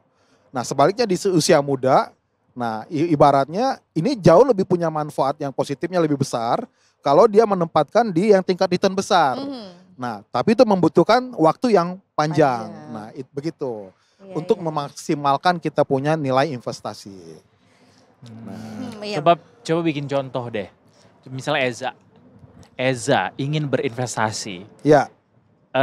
Untuk bisa memahami lebih baik menempatkan instrumennya di instrumen yang mana Pak? Apa biasanya yang perlu kita tanyakan ke diri kita atau informasi apa yang kita butuhkan Pak? Berarti di usia produktif, single, belum ada tanggungan gitu ya. Iya, betul. Bagusnya nempatin dananya di instrumen mana nih? Oke, ambil contoh misalnya Eza ya. Eza misalnya risk profile-nya apa? Suka dengan resiko atau senang lebih menjauhi resiko atau misalnya ya kedua-duanya bisa. Menjauhi resiko dan komitmen issue. Nah, jadi kayak agak dikit. 10 tahun fear of commitment berarti ya? Mungkin moderat ya, moderat ya. Nah, kalau moderat berarti dia kalau di reksadana ya, dia cari reksadana pendapatan tetap ya. Atau reksadana misalnya campuran tapi yang lebih banyak obligasinya. Nah, itu yang cocok ya. Nah, tetapi mesti dikombinasikan juga. Kalau misalnya itu misalnya untuk misalnya tabungan tujuan finansialnya Eza misalnya sekian untuk usia berapa, nah itu mesti dikonversikan apakah dengan nilai yang Reza punya sekarang dengan misalnya baik itu dana yang ada atau yang menabung secara berkala untuk menambah nilai investasinya dengan tingkat return yang sesuai dengan produk itu, apakah itu mencukupi nggak ke tujuan finansialnya itu, ya? Nah, ada pertimbangan-pertimbangan seperti itu. Nah, tetapi dalam hal ini kita belajar yang tadi yang risk and return, yang berikutnya untuk memanfaatkan nilai investasi itu juga bisa dilihat dari sisi pajak. Oke. Contoh, deposito pajak 20%. Iya. Lebih tinggi. Lebih tinggi. Nah, reksadana pasar uang itu nggak kena pajak. Nah, dalamnya sama-sama deposito. Nah, untuk memaksimalkan nilai investasi saya, berarti saya lebih baik menempatkan di instrumen investasi yang tidak ada pajak. Kalau kita bicara pajak. Kalau kita bicara inflasi, misalnya inflasi 4%, misal. Kegedean Pak, 3% lah Nah, Pak. 3%. Nah, itu manifestnya nanti didengar malaikat, oke gue bikin. Ya. Gede banget Pak itu 4% Pak. Misalkan. Di luar dari batas APBN Betul, Pak. kalau sekarang kan data Indonesia 2,51 ya Juni ya. Nah, kita ambil 3%. Oke. Nah, kalau misalnya kita letakin di tabungan atau deposito yang misalnya 3%. Nah, itu tidak artinya nilai uang kita akan tergerus dengan inflasi. Nah, artinya untuk memaksimalkan nilai investasi saya harus menempatkan yang di sisi negatifnya lebih kecil atau di sisi positifnya lebih besar. Artinya apa? Oh, diversifikasi. Ya, diversifikasi atau saya mencari tingkat return yang lebih besar atau mendiversifikasi ke berbagai ragam produk aset investasi yang beragam. Gimana cara tahunya tuh Pak? Gimana? Gimana cara tahunya tuh? Cara tahu produknya tuh atau membaginya? Cara tahu produk ini sekian, di sini sekian. Nah, gitu. Membagi-bagi. Yang membagi-bagi. Iya. Nah, jadi gampang. Kalau misalnya dia adalah misalnya tingkat yang agresif, nah itu bisa yang di tingkat risiko tinggi bisa 70%, ya. Nah, lalu yang misalnya pendapatan tetap atau pasar uangnya sekitar 30 atau 20%. Nah, kalau misalnya dia yang moderat, nah itu bisa sekitar 50%. Nah, kalau misalnya dia menjauhi resiko, ya berarti di pendapatan tetap atau obligasinya dia bisa 80%. Yang beresiko dia di 20%. Nah, tetapi kalau misalnya masih awam, bingung caranya gimana, nah itu tinggal datang ke investasiku, download investasiku, ada RM-nya di sana, bisa diskusi sana. Atau yang paling mudah beli reksadana aja. Ya. Diatur sama manajer investasi. Diatur sama manajer investasi, begitu. Kalau tujuan jangka panjang berarti kita boleh dong untuk ngambil yang risikonya lebih tinggi Pak ya? Ya, karena secara nilai manfaat positif negatifnya tadi bertambah lebih banyak gitu. Betul, nilai kekuatan untuk pertumbuhan uang kita itu lebih powerful di tempat resiko yang saham ya. Tapi untuk jangka panjang. Kalau untuk jangka pendek taruh di saham, waduh itu kayaknya nilai manfaatnya akan jauh lebih kecil. Kalau 10 tahun itu udah jangka panjang belum Pak? Nah, di atas 10 tahun atau di atas 8 tahun atau 5 tahun itu bisa dikategorikan panjang. Oh bisa. Ya. Pendek itu di bawah 3 tahun. Ya, Jadi, menengah itu 3 sampai 5, ada yang bilang 5 sampai 8 ya. Tetapi di atas 5 atau di atas 8 tahun itu termasuk jangka panjang. berarti misalnya gini, ada seorang bernama Ani bercita-cita menikah 8 tahun lagi. Yes. Dia ingin mengumpulkan modal, nggak usah Ani lah ya, biasa kan yang ngumpulin duit kan cowok ya. Budi. Budi bercita-cita menikah. Lama nih ya, Ani dan Umurnya saat ini dia berada di bangku kuliah. Ya. Umurnya 20 tahun. Dia bercita-cita akan menikah di umur 28, artinya 8 tahun lagi gitu. Berarti bisa dibilang dia untuk bisa mencapai tujuan investasinya mengumpulkan dana menikah ini, dia masukin ke misalnya pasar modal nih yang jangka waktu 8 tahun yang akan bisa mendapatkan. Ya, berarti tenor 8 tahun bisa untuk saham ya. Atau misalnya gabungan antara obligasi dengan saham seperti bisa ya seperti itu. Jadi dihitung sekarang berapa biaya nikah, gedungnya di mana, nilainya berapa, hitung inflasinya per tahun berapa, udah dihitung 8 tahun ke depan menjadi berapa. Gila, visioner banget tuh si Budi. Nah, pakai website investasiku ada. Oh ada ya Pak. Jadi kita nggak usah ngotret lagi tuh. Tinggal hitung aja. Sekarang berapa sih biaya untuk menikah tahun ini di gedung itu? Bersama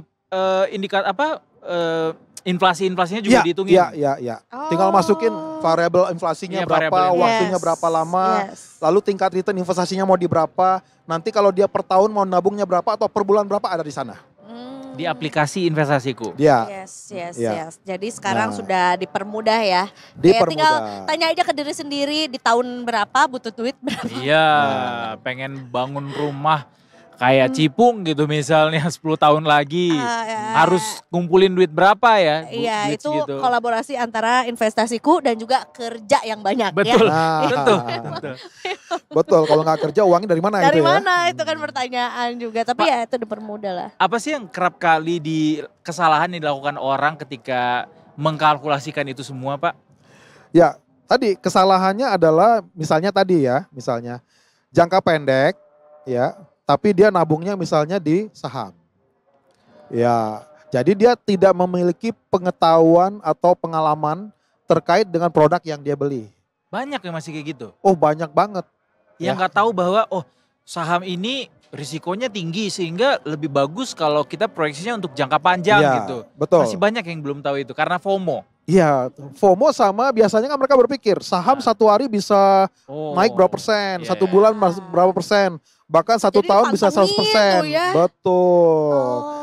Ya, nah sementara kalau kita melihat itu kan resikonya dia terlalu volatile. Iya, betul. Nah kalau tujuannya misalnya untuk jangka panjang boleh, tapi kalau untuk jangka pendek, karena dia terlalu volatile dan dia tidak memiliki skill atau pengetahuan yang mumpuni, nah akibatnya yang tadinya mau jadi trader, trader jadi investor, ya. Oh iya betul, langsung ganti.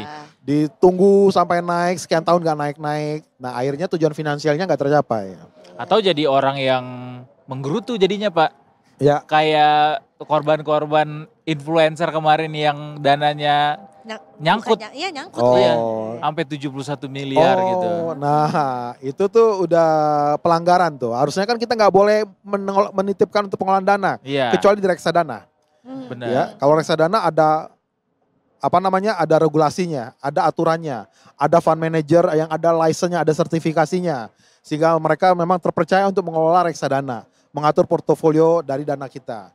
Nah, kalau yang seperti itu disarankan buat detikers jangan, ya. Jangan ya. Lebih baik belajar sendiri, gunakan aplikasi investasiku, bisa beli saham, bisa beli obligasi, bisa beli reksadana. Bisa belajar juga sekalian. Bisa belajar juga di sana. Kalau kondisinya misalnya nih, sudah tahu misalnya mau saham aja deh, memberanikan diri untuk mungkin jangka panjang gitu. Kemudian kita juga masih dalam usia produktif juga, tapi nggak tahu mau beli produk yang mana gitu. Itu bagaimana nih, Pak? Oke, nah tadi jadi yang pertama dia harus punya pengetahuan juga, ya. Nah dia belajar. Sekarang kita bisa lihat banyak sekali komunitas ya, banyak sekali referensi buku yang kita bisa pelajari.